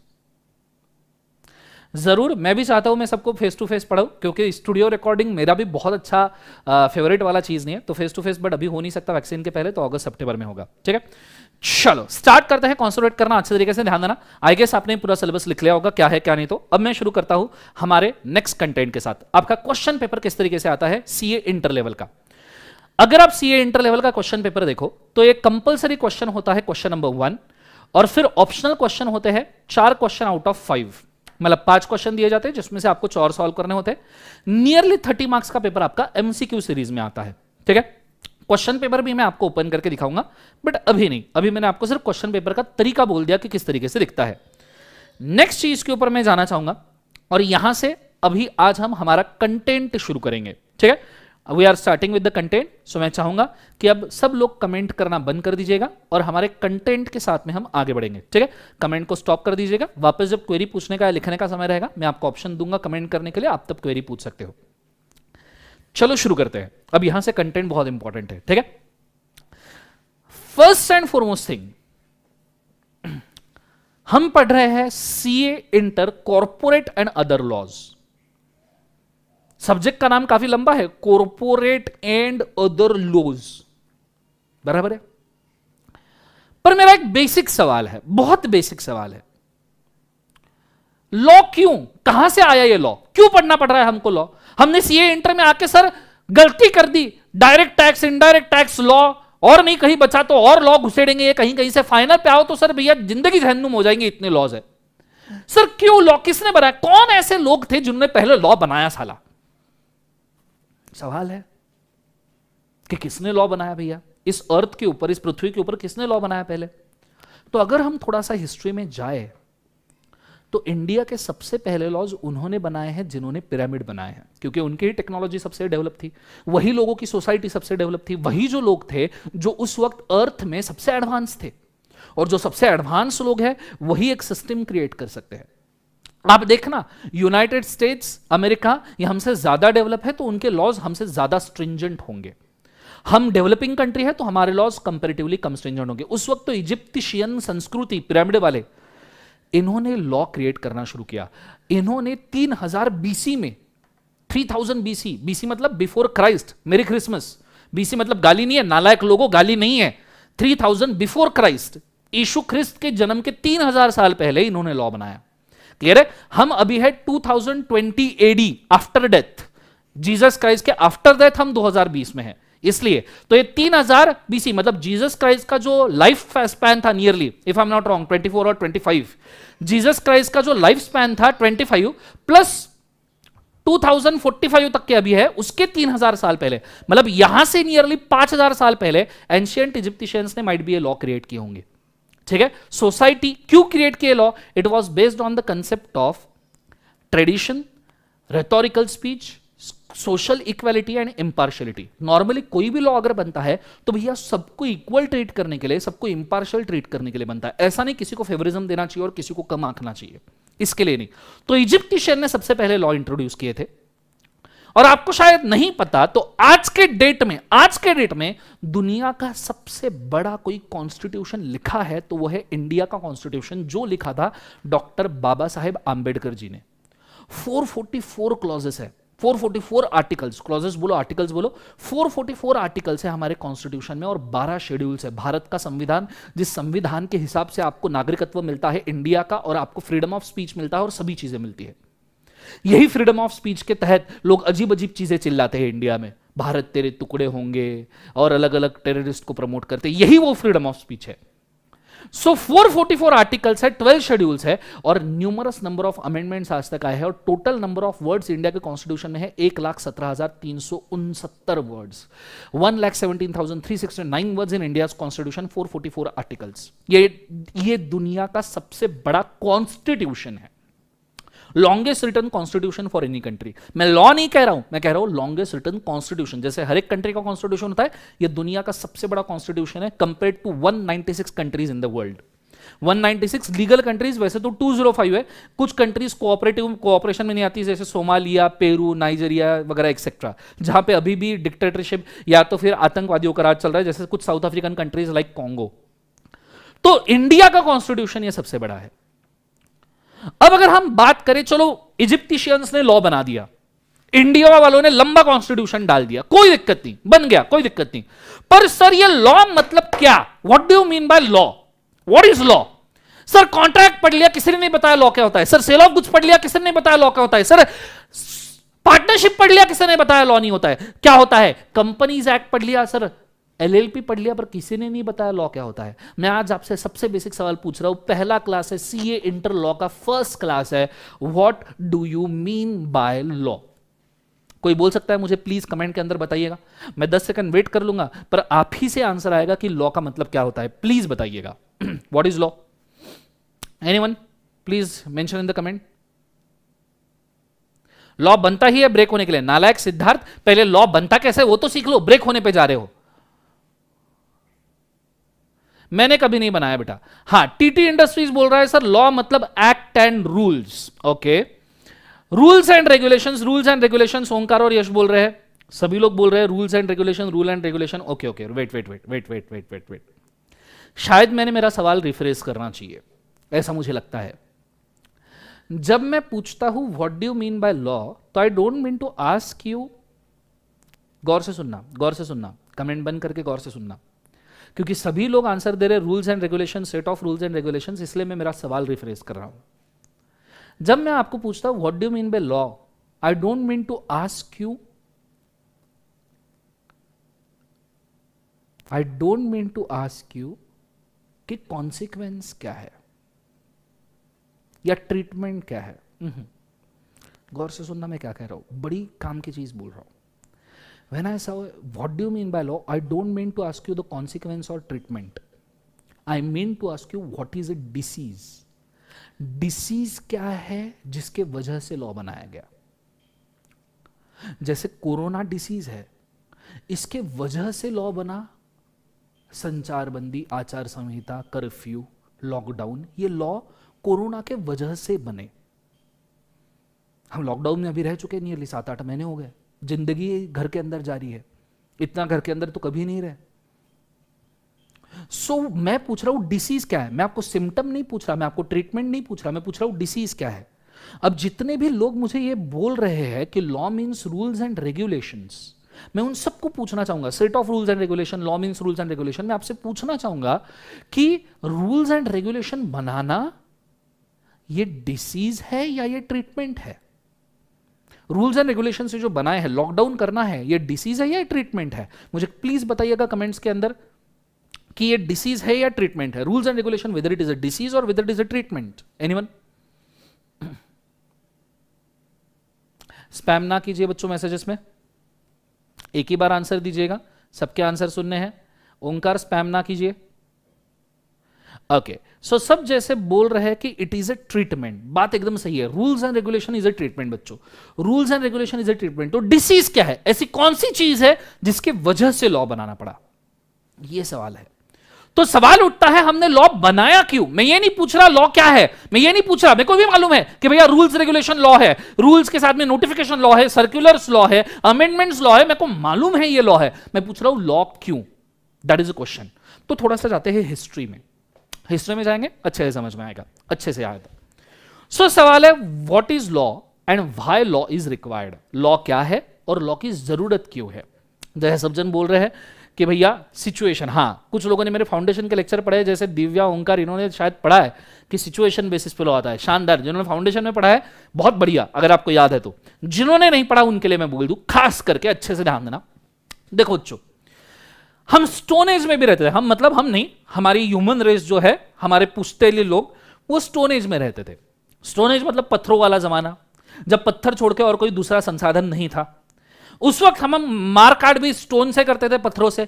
उस वक्त हमको कोई भी शिकार विकार करना है, फिर भी हम भाला लेके जाते थे, उसके सामने स्टोन लगाया हुआ।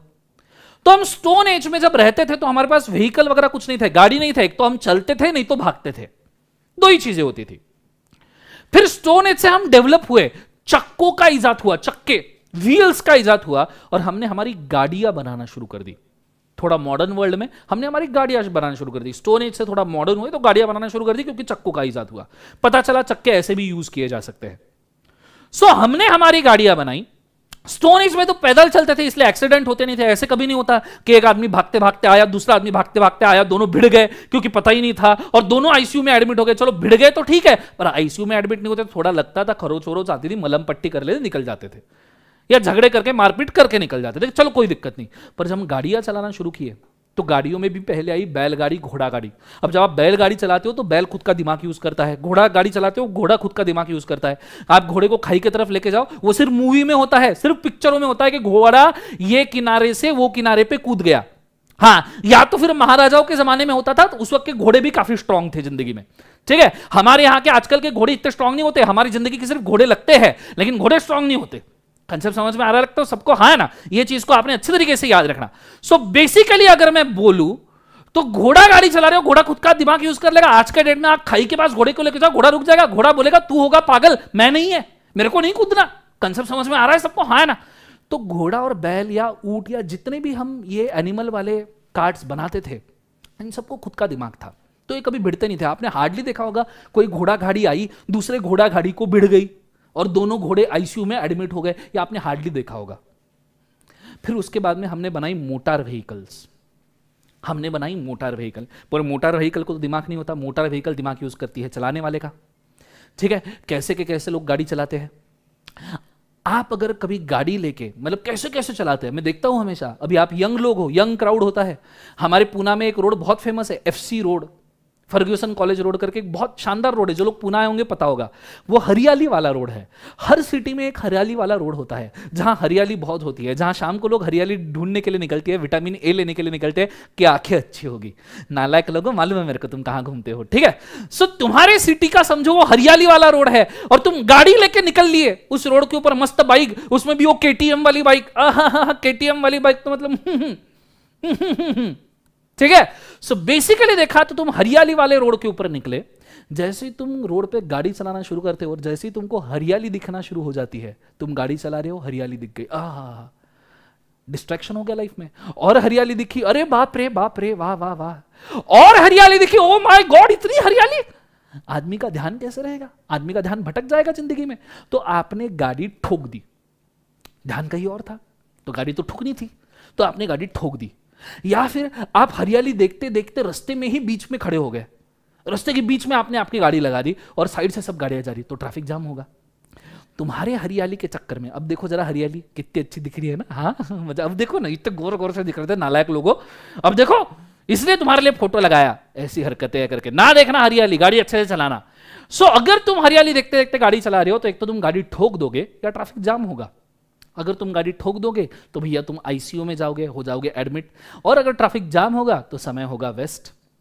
जब इंडिया की गवर्नमेंट को पता चला कि भैया आजकल की पब्लिक ना ड्राइविंग पे कम और हरियाली पे ज्यादा ध्यान रखती है, तो गवर्नमेंट ने बोला रूल्स, रेगुलेशंस, लॉज, और गवर्नमेंट ने क्रिएट किया इंडियन मोटर व्हीकल एक्ट 1988।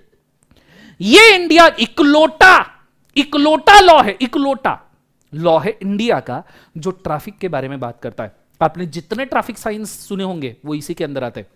जो आप बोलते हो ना, फेंकते हो ना, ट्रैफिक कंट्रोल लॉ में लिखा होगा, वो लोग पूछते हैं ना आपको क्यों रे लाइसेंस है क्या, तो तुम बोलते हो ना हाँ ट्रैफिक कंट्रोल लॉ में मेरे पास लाइसेंस मैंने लिया है। ट्रैफिक कंट्रोल लॉ नाम का कोई जिंदगी में लॉ नहीं है इंडिया में। इंडिया में एक ही लॉ है, that is Indian motor vehicle act. इसके आदमी जिंदगी में बोलना मत, सीए कर रहे हैं, इज्जत का भाजीपाला मत करना, और मेरे स्टूडेंट हो तो बिल्कुल मत करना। किसी ने पूछा तो ट्रैफिक कंट्रोल लॉ नाम का कोई लॉ नहीं है, लॉ है Indian motor vehicle act 1988। Clear है? इसी के अंदर सभी ट्रैफिक सिग्नल्स बनते हैं, इसी के अंदर आपका वो ये वाला सिग्नल बनता है। हालांकि ये सिग्नल के इंटरप्रिटेशन तो इंडिया में अलग है, बाहर के देशों में इस सिग्नल का इंटरप्रिटेशन अलग होता है। बाहर के देशों में ग्रीन मतलब गो, ऑरेंज मतलब स्टॉप, रेड मतलब फुल स्टॉप। ये बाहर के देशों में होता है, ग्रीन गो, orange stop, red full stop. लेकिन हमारे देश में ना, हमारे देश में ऐसे कलर को हमारे देश में इसके इंटरप्रिटेशन ही अलग है। ग्रीन मतलब गो, ऑरेंज मतलब let's go fast, and red मतलब इफ देयर इज नो मामू on the signal let's go, मामू नहीं है चलाओ। ये हमारी इंटरप्रिटेशन है लाइफ में, है ना? वो तुमने भी किया होगा, तुम्हारे पास लाइसेंस भी नहीं होगा फिर भी गाड़ी चला रहे होंगे, मेरे को पूछो जिंदगी में। सो ग्रीन, ऑरेंज, और ये तो येलो दिख रहा है, बट ग्रीन, ऑरेंज और रेड, इनके इंटरप्रिटेशन ग्रीन स्टॉप, ऑरेंज नहीं, ग्रीन गो, orange stop, red full stop. ये चीज को याद रखना, क्लियर है कंसेप्ट? अब मैंने पूरे सिचुएशन से आपको क्या समझाया, पूरे सिचुएशन से मैं आपको क्या समझाया, सिंपल एज दैट। मैं क्या कहना चाहता हूं समझो। जब हमारे पास व्हीकल्स ही नहीं थे तो इंडियन मोटर व्हीकल एक्ट की जरूरत ही नहीं थी। स्टोन एज में हमारे पास व्हीकल नहीं थे, जरूरत नहीं थी। घोड़ा गाड़ी, बैलगाड़ी आए तभी भी मोटर व्हीकल एक्ट की जरूरत नहीं पड़ी, क्योंकि घोड़ा गाड़ी, बैलगाड़ी खुद का रास्ता ढूंढ लेता था खुद के दिमाग से। जरूरत तब पड़ी जब लोगों ने अजीब व गरीब तरीके से और स्पीड में गाड़ियां चलाना शुरू कर दी और ट्रैफिक जाम करना शुरू कर दिया, तब जाके जरूरत पड़ी। तो देखो पहले सिचुएशन आई। आपको क्या लगता है गवर्नमेंट ने पहले इंडियन मोटर व्हीकल एक्ट बना दिया? ना, पहले लोगों ने गाड़ियां चलाना शुरू किया, फिर लोगों ने एक्सीडेंट किए, फिर लोगों ने ट्रैफिक जाम किया, फिर लॉस हुआ, और फिर लोग चिल्लाने लगे गवर्नमेंट क्या कर रही है। हमारे लाइफ में कुछ भी हो तो हम वही चिल्लाते हैं ना, गवर्नमेंट क्या कर रही है। तो हम चिल्लाने लगे गवर्नमेंट क्या कर रही है, साला यहां एक्सीडेंट हो रहा है, गवर्नमेंट क्या कर रही है, साला एक्सीडेंट हो रहा है, हॉस्पिटल नहीं मिल रहा, गवर्नमेंट क्या कर रही है, यहां ट्रैफिक जाम हो रहा है, गवर्नमेंट क्या कर रही है, हम चिल्लाते हैं। यहां फ्लाईओवर क्यों नहीं बनाते, गवर्नमेंट क्या कर रही है, हम चिल्लाते हैं। यहां सबवे क्यों नहीं बना रहे, गवर्नमेंट क्या कर रही है, हम चिल्लाते हैं। तो भैया गवर्नमेंट ने कर दिया, गवर्नमेंट बोले इंडियन मोटर व्हीकल एक्ट 1988। तो पहले ट्रैफिक जाम, पहले एक्सीडेंट्स, और उसको देखते हुए लॉ बन गया। और देखो 1988 में लॉ बना है, क्या इसके पहले मतलब कोई ट्रैफिक के प्रॉब्लम होते नहीं थे? क्या इसके पहले कोई ट्रैफिक जाम या एक्सीडेंट होते नहीं थे? होते थे, पर उन्हीं सिचुएशन को ध्यान में रखते हुए लॉ और स्ट्रिक्ट किया गया। ये है लॉ। सो लॉ क्या है? इन शॉर्ट अगर मैं सिंपली बोलूं तो लॉ क्या है? The law is not made for preparation sake. Law कभी भी प्रिपरेशन मतलब बनाना है इसके लिए नहीं बनाते बच्चों। The law is made on the basis of situation. The situation demands the law. Law बना, पार्लियामेंट के लोग खाली पड़े हैं इसलिए नहीं बनाते, चलो सीए इंटर के बच्चों को टॉर्चर करते हैं 2-3 लॉ बना देते इसलिए नहीं बनाते। Law is made on situation based. There is a history behind every law. हर लॉ के पीछे हिस्ट्री है। If you read the history thoroughly it will help you to understand the law better. अगर आप हिस्ट्री ठीक से पढ़ो आपको लॉ समझ में आएगा। Following are the examples of the same. मैं कुछ और 2-3 लॉज बोलता हूं जिन लॉज के एग्जाम्पल से आपको समझ में आएगा। ये लॉज के अगर आप एग्जाम्पल देखोगे तो आपको समझ में आएगा कि हाँ यार ये भी तो लॉ है, ठीक है, और ये लॉ सिचुएशन बेस पे आया है। समझ में आ रहा है सबको? हाँ ना। अब कौन से ऐसे एग्जाम्पल है जो सिचुएशन बेस्ड लॉ के आए हैं? एक छोटा सा वीडियो है, मैं आपको दिखाना चाहूंगा। ये छोटा सा वीडियो आपको आइडिया आएगा, ठीक है। आपने कभी भोपाल गैस ट्रेजेडी सुना है? भोपाल गैस ट्रेजेडी, 1 सेकंड, घर पे हो, थोड़ा पानी वानी पी लो।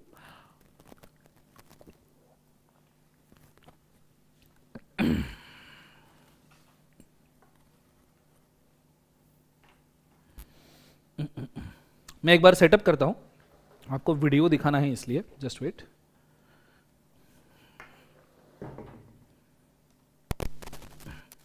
एक 5 मिनट के लिए मैं आपको वीडियो दिखाना चाहूंगा। यह वीडियो है भोपाल गैस ट्रेजेडी के बारे में। 1984 में एक ट्रेजेडी हुआ था भोपाल गैस ट्रेजेडी के नाम से, जिस ट्रेजेडी में मेंशन किया गया था कि नियरली 3000 लोग रातों रात मर गए थे। मैं थोड़ा सा ब्रीफ दे दूं फिर यह वीडियो देखने में मजा आएगा।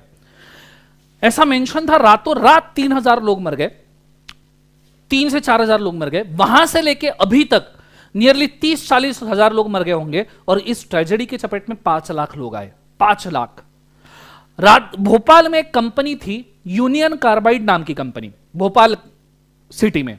हमारे जय सर जो है वहीं से बिलोंग करते। सो जय सर आई गेस, जय चावला सर भोपाल से ही बिलोंग करते हैं if I am not wrong, right.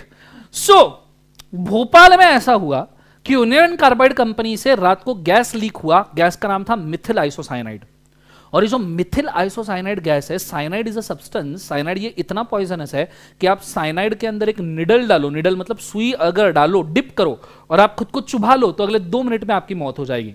और ये ऐसा सब्सटेंस गैस फॉर्म में भोपाल में लीक हो गया। 3-4 हजार लोग रातों रात मर गए, 5 लाख लोग चपेट में आए। अभी तक के 30-40 हजार लोग आई गेस मर गए होंगे। और जो लोगों को इनका डैमेज हुआ वो परमानेंटली डैमेज हुआ। और वो सिर्फ लोग डैमेज नहीं हुए, उनके पुश्ते की पुश्ते डैमेज हो गई, उनके आने वाले बच्चे, बच्चों के बच्चे सब डैमेज। मतलब अभी तक के प्रॉब्लम चल रहा है। और इस यूनियन कार्बाइड कंपनी का जो मैनेजर था वॉरेन एंडरसन, जो डायरेक्टर था वॉरेन एंडरसन, वो भाग गया और इंडियन गवर्नमेंट उसके खिलाफ कुछ नहीं कर पाई। ये वीडियो उस बारे में है। इसके बाद में आपको पता चलेगा कि इसके ऊपर लॉ कैसे बना, ठीक है। पहले मैं सिचुएशन बोल दूं, फिर आपने देखना है इसके ऊपर लॉ कैसे बना। थोड़ा आपके सेलफोन का, अगर आप सेलफोन पे देख रहे हो, लैपटॉप पे देख रहे हो, तो थोड़ा आवाज एडजस्ट कर लीजिए, क्योंकि हो सकता है मैंने अभी तक एडजस्ट नहीं किया है तो एकदम लाउड आवाज आए, तो थोड़ा कम कर लेना आवाज। जब वीडियो शुरू हो जाएगा उसके हिसाब से आप थोड़ा सा एडजस्ट कर लीजिएगा, ठीक है। सो मैं वीडियो शुरू कर रहा हूं, आ जाइए बच्चों।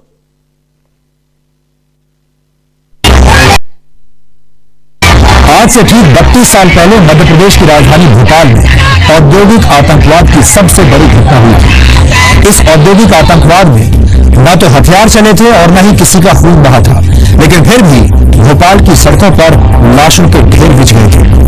अमेरिकी कंपनी यूनियन कार्बाइड का कारखाना उस रात एक मर्डर करने वाली मशीन में बदल गया था। आज यूनियन कार्बाइड का वीरान कारखाना औद्योगिक आतंकवाद का सबसे बड़ा सबूत बनकर भोपाल गैस त्रासदी के पीड़ितों का मजाक उड़ा रहा है।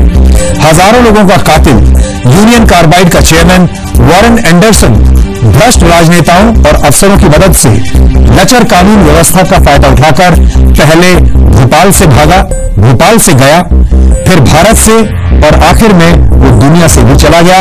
लेकिन हम उसका कुछ बिगाड़ नहीं पाए और हमारा कानून और हमारे राजनेता उसका कुछ नहीं बिगाड़ पाए। उस रात भोपाल की हवा में घुला जहर अब उतना खतरनाक नहीं है, लेकिन 32 साल बाद भोपाल की चौथी पीढ़ी भी इस औद्योगिक आतंकवाद के नतीजे भुगत रही है।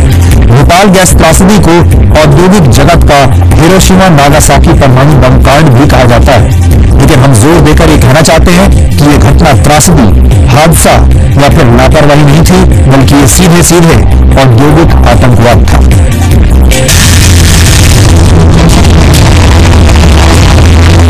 2 दिसंबर 1984 की रात भोपाल के आसमान में छाई मिथाइल आइसोसाइनेट ने 5000 लोगों का दम उसी पल घोट दिया। जो बच गए वो आंखों में जलन और सीने में घुटन लिए बदहवास दौड़ रहे थे।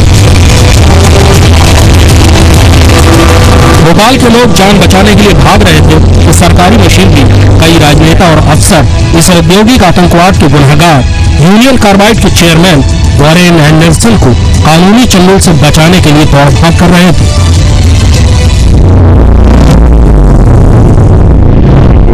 एक दिन के लिए हिरासत में रहने के बाद एंडरसन को जमानत मिल गई और वो दिल्ली और मुंबई होते हुए हमेशा के लिए अमेरिका में सुकून भरी जिंदगी बिताने के इरादे से उड़ गया।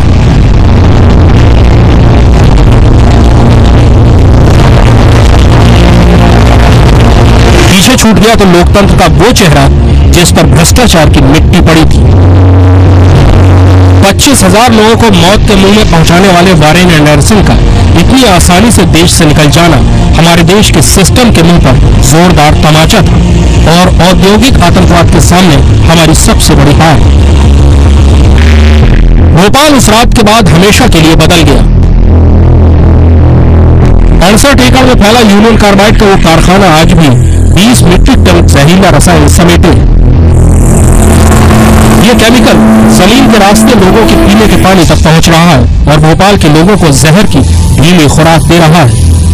हादसे के बाद लंबी कानूनी लड़ाई के दौरान सरकार और डाउ केमिकल में बदल चुकी यूनियन कार्बाइड के बीच 715 करोड़ रुपए के मुआवजे का समझौता हुआ, यानी हर पीड़ित के हिस्से में करीब $500 यानी करीब 30,000 रुपए आए। इस हादसे की वजह से करीब 2 लाख बच्चे विकृतियों के साथ पैदा हुए। सरकारी आंकड़ों के मुताबिक 15,274 लोग मारे गए, जबकि सरकार कुल 5,74,000 लोगों को भोपाल गैस त्रासदी का पीड़ित मानती है। जिस वॉरेन एंडरसन को इन लोगों का गुनहगार बताया जाता है, उसने 92 साल की उम्र तक शान शौकत के साथ अपनी जिंदगी अमेरिका के कैलिफोर्निया में समुद्र के किनारे बसे शानदार घर में बिताई। उसे न तो कभी कोई कानूनी नोटिस मिला, न कभी वो भारत आया और न कभी उसे भारत लाने की ईमानदार कोशिशें हुई। इसी के साथ आतंकवाद से लड़ते रहने वाला हिंदुस्तान औद्योगिक आतंकवाद के खिलाफ अपनी पहली और सबसे बड़ी लड़ाई हार गया। सितंबर 2014 में एंडरसन मर गया और उसकी मौत भी उस बेजान सिस्टम को झकझोर नहीं सकी जिसमें जान फूकने की कोशिश करते करते 25,000 भोपालवासी अपनी जान दे चुके हैं। ओके, तो आई गेस आप सीवियरिटी ऑफ सिचुएशन समझ गए होंगे। ये दिखाने का मकसद ये नहीं था कि मैं वीडियो प्ले कर सकता हूँ। ऑफ कोर्स टेक्नोलॉजी इतना एडवांस हो चुका है कि आपको समझ में आया होगा कि हम वीडियो प्ले कर सकते हैं। ये मकसद नहीं था। मकसद ये था कि लॉ बनता क्यों है ये समझाना। उससे भी ज़्यादा मकसद था कि सिस्टम कितना करप्ट हो सकता है, because law he, system he law बनाती है। इंडिया का सिस्टम ही लॉ बनाएगा, पर वो कितना करप्ट हो सकता है। आप सोचो 25,000 लोग मर गए, पर ये ऑन पेपर है। जिन गवर्नमेंट ऑफिशियल्स ने वॉरेन एंडरसन को बचाया और उसको भेज दिया, उन्हीं गवर्नमेंट ऑफिशियल ने फिगर रिलीज किया। अगर इन्होंने बोला है 25,000 लोग मर गए, तो वी आर वेरी श्योर कि 35 से 40,000 लोग तो मर ही गए होंगे। दूसरी बात मैं आपको बोलना चाहूंगा, 2 लाख लोग विकृतियों के साथ पैदा हुए, 2 लाख बच्चे। मतलब आप देखो, एक एंटायर जनरेशन भोपाल सिटी का is disturb, is totally disturb. और 5,74,000 नियर टू 6 लाख पीपल इसके चपेट में आए हैं। फिर भी जो कल्प्रिट है वो छूटा घूम रहा था। 2014 में उसका डेथ हुआ और हम कुछ नहीं कर पाए। 714 करोड़ का जुर्माना, पर पर्सन के हाथ में सिर्फ 30,000 रुपए। ये कहां न्याय है? एक फैमिली में से कोई मेंबर गायब हो जाता है तो 30,000 में क्या बात बन जाएगी? ऑफ कोर्स नहीं बनेगी। पर हमारी सिस्टम बेजान थी। आप देखो, ये किसी भी बॉम्ब ब्लास्ट से कम नहीं है, उल्टा बॉम्ब ब्लास्ट से कई गुना ज्यादा है। एक बॉम्ब ब्लास्ट में तो 500 से 700 लोग मरते हैं। वो भी गलत ही है, मैं ये नहीं बोल रहा वो सही है, वो तो गलत ही है 500 से 700 लोग मरना। इसके अंदर तो भैया रातों रात 4-5 हजार लोग मर गए थे। वहां से लेकर अभी तक के 40-45 हजार लोग मर गए। 5-6 लाख रुपए इसके चपेट में, 2-3 लाख बच्चे अजीब तरीके से पैदा हुए। ये जस्टिस नहीं है। अब आप देखना इसके खिलाफ इंडियन गवर्नमेंट ने क्या किया। मेरा कहने का मतलब क्या है आप समझ जाओगे। सिंपल क्यों ये मैंने वीडियो दिखाया और क्यों हम लॉ को देख रहे हैं ये आप समझोगे। आप जब तक ये ना समझोगे ना लॉ की जरूरत क्या है तब तक आपको आइडिया क्लियर नहीं होगा। अब देखो एक्चुअल फिगर्स क्या है। 5 लाख लोग कम से कम चपेट में आए, हालांकि वो 6 लाख है। 5,74,000 हमने फिगर देखा। रातों रात 2,000 2,500 या 4,000 लोग मर गए। अभी तक के वो बोल रहे हैं 25-30,000 लोग मर गए। कंसेप्ट समझ में आ रहा है। एस्टिमेटेड डेथ टोल यहां तो मैंने ओल्ड वाला लिया है 8,000 का, पर आप देखो ये पूरे चीज के खिलाफ कोई चीज नहीं, उल्टा इसके क्लेम के ऊपर एक्ट बनाया गया। आप एक्ट का नाम देखा हो, Bhopal gas leak disaster processing of claim act 1985। हादसा हुआ 84 में और लॉ लाया गया 1985 में। तो भैया इन्होंने पहले 84 में लॉ नहीं बनाया कि भैया ट्रेजेडी होने वाली है, ट्रेजेडी हो गई तब लॉ आया है। तो भैया पहले सिचुएशन आया उसके बाद लॉ आया। दुख सिर्फ इस बात का है कि सिचुएशन होने के बाद भी इन्होंने जो लॉ लाया वो इतना वीक था वो लॉ कि भैया वो उस बंदे को पीनलाइज भी नहीं कर पाए और लोगों को कंपेंसेशन भी नहीं दे पाए। आज के डेट में भी भोपाल के उस यूनियन कार्बाइड कंपनी के नीचे 20 मेट्रिक टन का मिथिल आइसोसाइनाइड बरी किया गया है, ड्रम्स में लिक्विड फॉर्म में बरी किया गया है। वो अब धीरे धीरे जमीन में लीक हो रहा है और भोपाल के वाटर सोर्सेज में जा रहा है, जो अभी भी पॉइजनस सब्सटेंसेस उस स्पेसिफिक एरिया में लीक कर रहा है। फिर भी हम कुछ नहीं कर पा रहे। तो ये लॉ आया बाद में, सिचुएशन बनी पहले। एक और एग्जांपल लेते हैं, डाउरी प्रोहिबिशन एक्ट। डाउरी मतलब सबको पता है, हुंडा पता होगा, ये सुनो डाउरी हुंडा। अब डाउरी प्रोहिबिशन एक्ट हुंडा रोकने वाला है। हुंडा इलीगल है कब डिक्लेयर हुआ इंडिया में? 1961 में। तो मुझे एक बात बताओ, क्या 1961 के पहले डाउरी नहीं था? अरे भैया डाउरी तो राजा महाराजाओं के जमाने से चल रहा है। आपने जोधा अकबर मूवी देखा होगा, बाहुबली मूवी देखा होगा। बाहुबली वाले वैसे हिस्ट्री नहीं है, पर जोधा अकबर में आपने देखा होगा कि राजा महाराजाओं के जमाने से, मतलब बेटी को तो भेजते ही है, साथ में 4 हाथी भेजते हैं, 20-25 घोड़े भेजते हैं, सेना भेजते हैं, ऐसे ड्रम भर भर के सोना भेजते हैं, हीरे जवाहरात भेजते हैं। तो डाउरी तो तब से चलता आ रहा है। तो भैया 1961 का लॉ ये बाद में आया, सिचुएशन पहले लॉ बाद में। चलो इसका बेस्ट एग्जांपल मैं आपको दे दूं, बेस्ट एग्जांपल। ये फोटो देखा है, जरूर देखा होगा सबने। कसाब देखा तो होगा ही सबने, कसाब वाला फोटो। बोलो हाँ है ना। ये आदमी ने बॉम्बे में रेलवे स्टेशन पे 300-400 लोगों को गन फायर से मार डाला था, उसमें कुछ पुलिस भी थे, गन फायर से मार डाला। ये भी आपने फोटो देखा होगा। संजय दत्त जी, इनके ऊपर तो पिक्चर निकली है संजू करके। इस आदमी को टेररिस्ट एक्ट के अंदर कंट्रोल किया गया। मेरे को समझ में नहीं आता, मतलब इंडिया कितना मैनिपुलेटिव हो सकता है ये मेरे को समझ में नहीं आता। मैं कुछ फैक्ट्स आपको सिर्फ पूछना चाहूंगा, डिसीजन आप लो। मैं डिसाइड नहीं कर रहा कि संजय दत्त कल्प्रिट है या नहीं, पर मुझे कुछ चीजें बहुत कॉमन सेंस से समझ में आती है। ये बंदे ने बोला कि हमने सेल्फ डिफेंस के लिए AK-47 रखी। सेल्फ डिफेंस के लिए AK-47 सेल्फ डिफेंस के लिए? मेरे जियाजी आर्मी में है, मैं राइफल जानता हूं क्या है। वो कर्नल है, मैंने देखा है उनको राइफल चलाते हुए। मेरे को मालूम है AK-47 is a rifle, that is deadliest weapon. और आप उसको सेल्फ डिफेंस के लिए रख रहे हो? क्यों सेल्फ डिफेंस के लिए आपको रिवॉल्वर नहीं मिली? या सेल्फ डिफेंस के लिए आप सेलिब्रिटी होने के बावजूद भी आपको सिक्योरिटी नहीं मिली? आपके फादर तो ऑलरेडी सेलिब्रिटी थे, वो अगर अप्लाई करते तो आपको रिवॉल्वर और सेल्फ डिफेंस के लिए सिक्योरिटी तो कभी भी मिल जाती, फिर AK-47 क्यों? और दिखाया कुछ इस तरीके से गया है पिक्चर के अंदर कि वाह क्या आदमी था। 300-400 लड़की और औरत के साथ संबंध थे, सेल्फ डिफेंस में AK-47 रखता था, फुल नशेड़ी गंजेड़ी था, और हमने मूवी को अप्रिशिएट किया। वाह क्या मूवी बनी है, ऐसा कैरेक्टर होना चाहिए। वाह, क्या हम यही सीखते हैं? और इसी वजह से टेररिज्म कोई बड़ी चीज नहीं, अब कोई भी टेररिज्म के राह के ऊपर चल जाता है। कसाब को लोग आइडियलाइज करते थे। जिस दिन इसको डाला था ना जेल के अंदर, ह्यूमन राइट्स वाले आ गए थे साथ साथ में। ह्यूमन राइट्स वाले क्या बोल रहे थे? वो ह्यूमन है, इसको बिरयानी खिलाओ, नालायक आदमी को जिसने 300-400 लोगों को स्टेशन पे मार दिया, उसको बिरयानी खिलाओ। इच्छा हो गई थी जिस दिन कसाब को हैंग किया ना, उस दिन उस ह्यूमन राइट वालों को भी उठा के हैंग कर देना चाहिए था। प्रॉब्लम ही खत्म, झंझट ही खत्म। अब आप देखो इस लॉ का, the prevention of terrorism act 2002 बनाया गया है। लॉ 2002। आपको पता है इंडिया में टेररिज्म का ऑलरेडी एक लॉ था 1985 में, जिसका नाम था टाडा। 85 से लेकर 95 में terrorist ordinance and terrorist and disruptive activities prevention act, TADA करके लॉ था।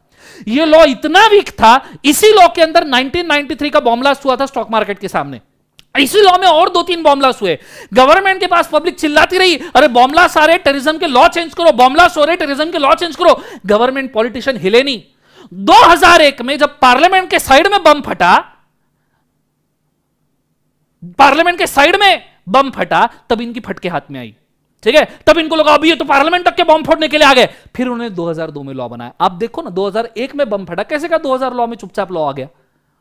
कैसे ऐसे हो सकता है? मतलब सिस्टम ही करप्ट है। भोपाल का ट्रेजेडी ले लो या प्रिवेंशन ऑफ टेररिज्म ले लो, लोग मरे, इनको फर्क नहीं पड़ता। अभी यहां आ गए क्या, यहां साइड में बम फटा क्या, हमारे नीचे बम फटा, अब बनाएंगे हम लॉ 2002 में। यह है prevention of terrorism act. Situation I, parliament के साइड में बम फटा, तब जाके इन्होंने लॉ बनाया है। तो भैया एवी लॉ नहीं बनता, situation demands the law. Situation है तो लॉ है, यही सत्य है। पूरे दुनिया का यही सत्य है लॉ का। सिचुएशन होगी तो लॉ होगा। किसी को टाइम पास करने की इच्छा नहीं है। अगर दुनिया में टेररिस्ट नहीं रहते, इंडिया में टेररिस्ट नहीं रहते, तो हम टेररिज्म का लॉ नहीं बनाते थे। हमने कभी नेपाल के लिए टेररिज्म का लॉ नहीं बनाया, कभी हमने भूटान के लिए टेररिज्म का लॉ नहीं बनाया, क्योंकि वो लोगों ने कभी हमारे यहां टेररिज्म किया ही नहीं। चाइना के लिए भी टेररिज्म का लॉ नहीं है, क्योंकि चाइनीज लोग टेररिज्म नहीं करते, वो सीधा वॉर करते हैं। समझ में आ रहा है? तो ये चीज को आपने बड़े अच्छे तरीके से याद रखना। तो एक सेंटेंस आपने अभी के अभी नोट डाउन करके रखना है, जो बहुत इंपॉर्टेंट सेंटेंस है हर लॉ के लिए, दुनिया के किसी भी लॉ के लिए, वो ये है। और इसके नीचे फिर हम एग्जाम्पल लिखेंगे। आपको अगर समझ में आया तो मुझे लाइक ठोक दीजिए वहां पे, और साथ साथ में यहां बता दीजिए कि क्या आपको अभी तक जो समझा है वो समझ में आया क्या। प्लीज कृपया लिख लीजिए।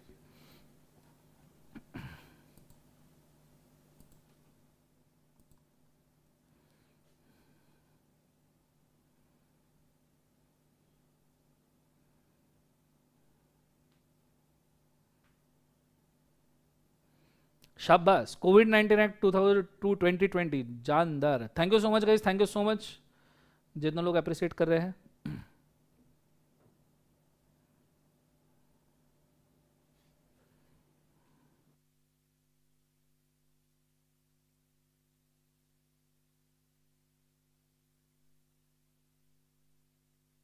Thank you so much Shivam, Divya, Tejaswi, Harshita, Dipesh,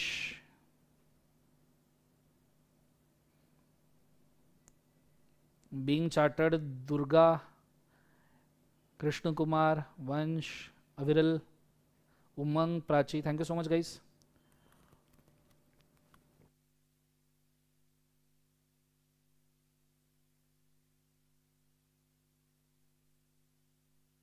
अरे हाँ, 200 लोग हो गए थे, क्या बात है, शानदार।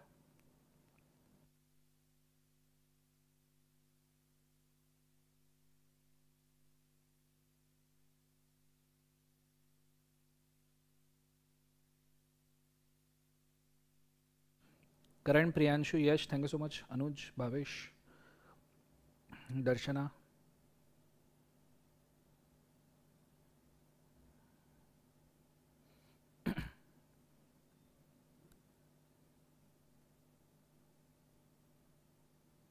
सस्ता हैकर ये कैसा नाम है, सस्ता hacker. Thank you so much सस्ता हैकर।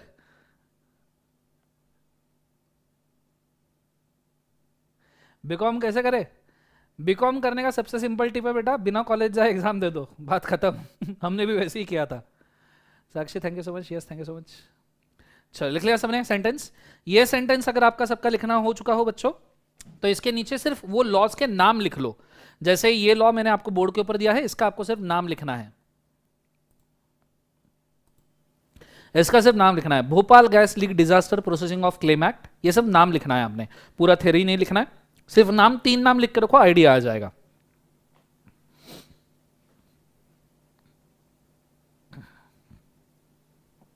ये नाम लिख लिया।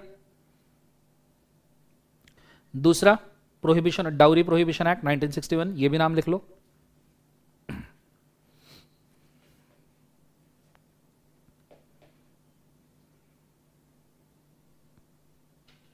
लिख लिया सबने? तीसरा, प्रिवेंशन ऑफ टेररिज्म एक्टिविटी 2002, ये भी नाम लिख लो।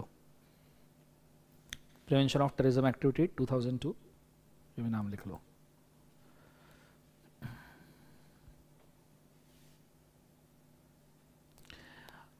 असलम पटेल ने सवाल पूछा है, बहुत खतरनाक सवाल है असलम पटेल का। सर सीए कैसे क्लियर करे बिना पढ़े?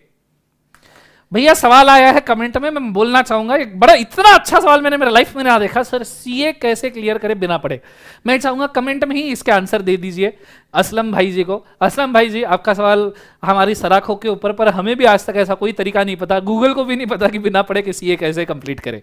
ठीक है, तो बता दीजिएगा आगे। चलो, thank you so much guys, thank you so much Ishan. Okay, आगे बढ़ता हूं। ये तीनों नाम आपने लिख लिए होंगे, तो अब मैं आगे बढ़ता हूं। अब कुछ चीजें जो मैं थोड़ा सा आपको बोलना चाहूंगा, थोड़ा सा ही समय बचा है अगले 5-10 मिनट का। आज का लेक्चर हम 1.5 घंटे का ही ले रहे हैं, फिर आपको ब्रेक मिलेगा, तो 12 बजे से आपका दूसरा लेक्चर शुरू होगा। बीच में आपने खाना वगैरह खा लेना, ठीक है। सो अब मैं कुछ चीजें आपको बोल दूं बच्चों, नोट्स वगैरह के बारे में, कि मैं आपको कौन कौन से टाइप के नोट्स प्रोवाइड करने वाला हूं, ये भी चीज पता होनी चाहिए। सबसे पहले तो मेन नोट्स आपको मिलेंगे। मेन नोट्स के अंदर आपको 2 मॉड्यूल मिलेंगे। पहला आपको मॉड्यूल मिलेगा कंपनी लॉ का, और दूसरा आपको मॉड्यूल मिलेगा अदर लॉ का। And believe me, these are the best module. बहुत सारे बच्चों ने मेरे को सवाल पूछा था, सर क्या इसमें मॉड्यूल का लैंग्वेज है? हाँ, तो इसमें नॉर्मली मॉड्यूल का लैंग्वेज दिया है हमने मैक्सिमम जगह पे, लेकिन जहां पे एनालिसिस वगैरह करना जरूरी है, वहां पे मैंने चार्ट्स, पाई चार्ट्स, बार प्रेजेंटेशंस, अलग अलग टाइप के प्रेजेंटेशन दिए। मैं अभी आपको डेमो ओपन करके दिखाऊंगा नोट्स का, तो आपको आइडिया आएगा। सो मॉड्यूल की लैंग्वेज हमने यूज की है। दूसरा, ये पूरे कलरफुल नोट्स है। थोड़ा कलरफुल नोट्स हमने इस थीम में बनाए। वी स्मार्ट का एक फोटे रहा है कि हम नॉर्मली कलरफुल नोट्स बनाते हैं इस हिसाब से कि बच्चों को थोड़ा पढ़ने में मजा आए। वही ब्लैक एंड व्हाइट नोट्स में आप भी बोर हो जाओगे, मैं भी बोर हो जाऊंगा, तो कलरफुल नोट्स है, काफी अच्छे नोट्स है। फिर आपको एक क्वेश्चनएयर मिलेगा। ये क्वेश्चनएयर में पास्ट सभी एग्जाम के, पास फ्रॉम नवंबर 2002 से लेके तो नियरली नवंबर 2019 तक के सभी सवाल दिए हैं जो आपके लिए एप्लीकेबल है। नवंबर 2002 से लेके नवंबर 2019 तक। मई 20 में एग्जाम ही नहीं हुआ, सो टेंशन ही नहीं है। और नवंबर का तो अभी हुआ, तो उसके टेस्ट पेपर हम यूट्यूब के ऊपर डिक्लेयर कर लेंगे, क्वेश्चन पेपर्स। तो 19 तक का सब कुछ है। नवंबर 20, दिसंबर 20 का जो क्वेश्चन पेपर है वो इसके अंदर अभी इंक्लूड नहीं किया है, वो सेपरेटली हम यूट्यूब पे डिस्कशन ले लेंगे एक बार। कंसेप्ट समझ में आ रहा है सबको? हाँ ना? तो इतने क्वेश्चन कवर्ड है, और इसमें से मैं ये बोल रहा हूं 60-70% क्वेश्चन कम से कम हम क्लास डिस्कशन में करेंगे, आंसर राइटिंग में करेंगे, ये मिनिमम है। इसके ऊपर हो सका तो हम 80-90% तक के भी जाने की कोशिश करेंगे। इस बार के बैच से इसके अंदर हम ये इंप्लीमेंटेशन कर रहे हैं। क्लियर है कि पहले कंसेप्ट पढ़ाएंगे, फिर उसके क्वेश्चन पढ़ेंगे, उसके हिसाब से आंसर राइटिंग पॉइंट लिखेंगे। इसके एडिशन में क्वेश्चनएयर तो आपका हो गया, इसके एडिशन में एक और चीज आपको मिलेगी, वो है चार्ट्स। अच्छा, क्वेश्चनएयर ब्लैक एंड व्हाइट कलर में रहेगा। बहुत सारे बच्चे बोलते हैं सर क्वेश्चन है आपने कलरफुल नहीं, क्वेश्चनएयर ब्लैक एंड व्हाइट ही है। क्वेश्चनएयर में कलर डाल के जिंदगी में क्या फायदा, क्योंकि वहां पे कोई कंसेप्ट भी नहीं है, तो हमने ब्लैक एंड व्हाइट ही रखा है, ठीक है। दूसरा है चार्ट्स, तो 2 से 3 चार्ट्स हमारे नॉर्मली हम प्रिपेयर कर रहे हैं, वो भी आपको यहां पे दे दिए जाएंगे। जैसे 2-3 चैप्टर के हमारे चार्ट्स रेडी है, वो भी आपको आपके साथ मिल जाएंगे। तो ये ओवरऑल हम कर रहे हैं फॉर द पर्पज ऑफ आपका रिवीजन। इसके भी एडिशन में अगर कोई चीज निकलती है तो आपको प्रोवाइड कर दी जाएगी, मिनिमम इतना तो गारंटीड है। क्लियर है? टाइम टू टाइम हम नई नई चीजें बनाते हैं, तो वो भी आपको हम प्रोवाइड करेंगे। क्लियर है? अब मैं इसमें से कुछ चीजें आपको ओपन करके दिखा दूं। किसी को लिखना है तो वो लिख सकता है, बट पहले मैं चीजें ओपन करके दिखा दूं। जैसे आपने अभी जो नोट्स डाउनलोड किए होंगे, जो मैंने आपको डेमो में दिए, काफी अच्छे नोट्स है, देख के ही आप परेशान हो जाओगे। These are our notes for basics of law, ठीक है। मतलब आज जो मैंने आपको लॉ क्या होता है, ये सब जो मैंने आपको बोर्ड के ऊपर दिखाया ना, वो सब इसके अंदर मैंने दिया है। और नॉर्मली मैं जो बोर्ड पे दिखाऊंगा वो कलर फॉर्म में हमारे ये नोट्स है हमारे इसके अंदर। जैसे तो Bhopal gas tragedy, dowry, terrorism, ये भी मैंने दिया है। फिर कल जो पढ़ाऊंगा वो भी इसके अंदर है। फिर लॉ कैसे पास होता है इंडिया में, उसका पूरा सिस्टम दिया है भैया। सेंट्रल लॉ कैसे पास होता है, स्टेट लॉ कैसे पास होता है, ये पूरा सिस्टम इसके अंदर मैंने देके रखा है। फिर जम्मू कश्मीर का हिस्ट्री मैंने इसके अंदर देके रखा है। जम्मू कश्मीर का धारा 370 अभी तो ये नहीं है, तो इसका ब्रीफ एक्सप्लेनेशन देके मैं आपको छोड़ दूंगा क्यों धारा 370। और ये सिर्फ पहला चैप्टर नहीं है, आप कोई भी चैप्टर उठा के देख लोगे, सभी नोट्स कलर है और इसी फॉर्म में मैंने आपको दिए है, ठीक है। फिर अगर मैं बोलूं तो इस टाइप के चार्ट्स आपके इसमें मैंने देके रखे। दीज आर कॉन्ट्रैक्ट वगैरह के चार्ट है, ये तो सीपीटी का है, पर आपके चार्ट कलरफुल आएंगे। ये तो ब्लैक एंड व्हाइट क्रिएट किया था मैंने फाउंडेशन के लिए, फिलहाल ये दिख रहा था इसलिए मैंने ओपन कर दिया। फिर उसके बाद में अगर हम बोले तो नियरली सभी नोट्स हमारे, सभी के सभी भी नोट्स पूरे कलरफुल है। ये दूसरा chapter basics of company law वाला, जिसके अंदर अलग अलग चार्ट्स बनाए हैं, डिफरेंट लेवल, जिस तरीके से प्रेजेंटेशन देना जरूरी है हर तरीके से यहाँ पे दिया है। क्लियर है? ये चीज को आपने याद रखना। जैसे मैंने बोला ब्लैक एंड व्हाइट क्वेश्चनएयर आपको मिलने वाला है, तो मैं क्वेश्चनएयर भी ओपन करके दिखा दूं। This is simple questionnaire, black and white.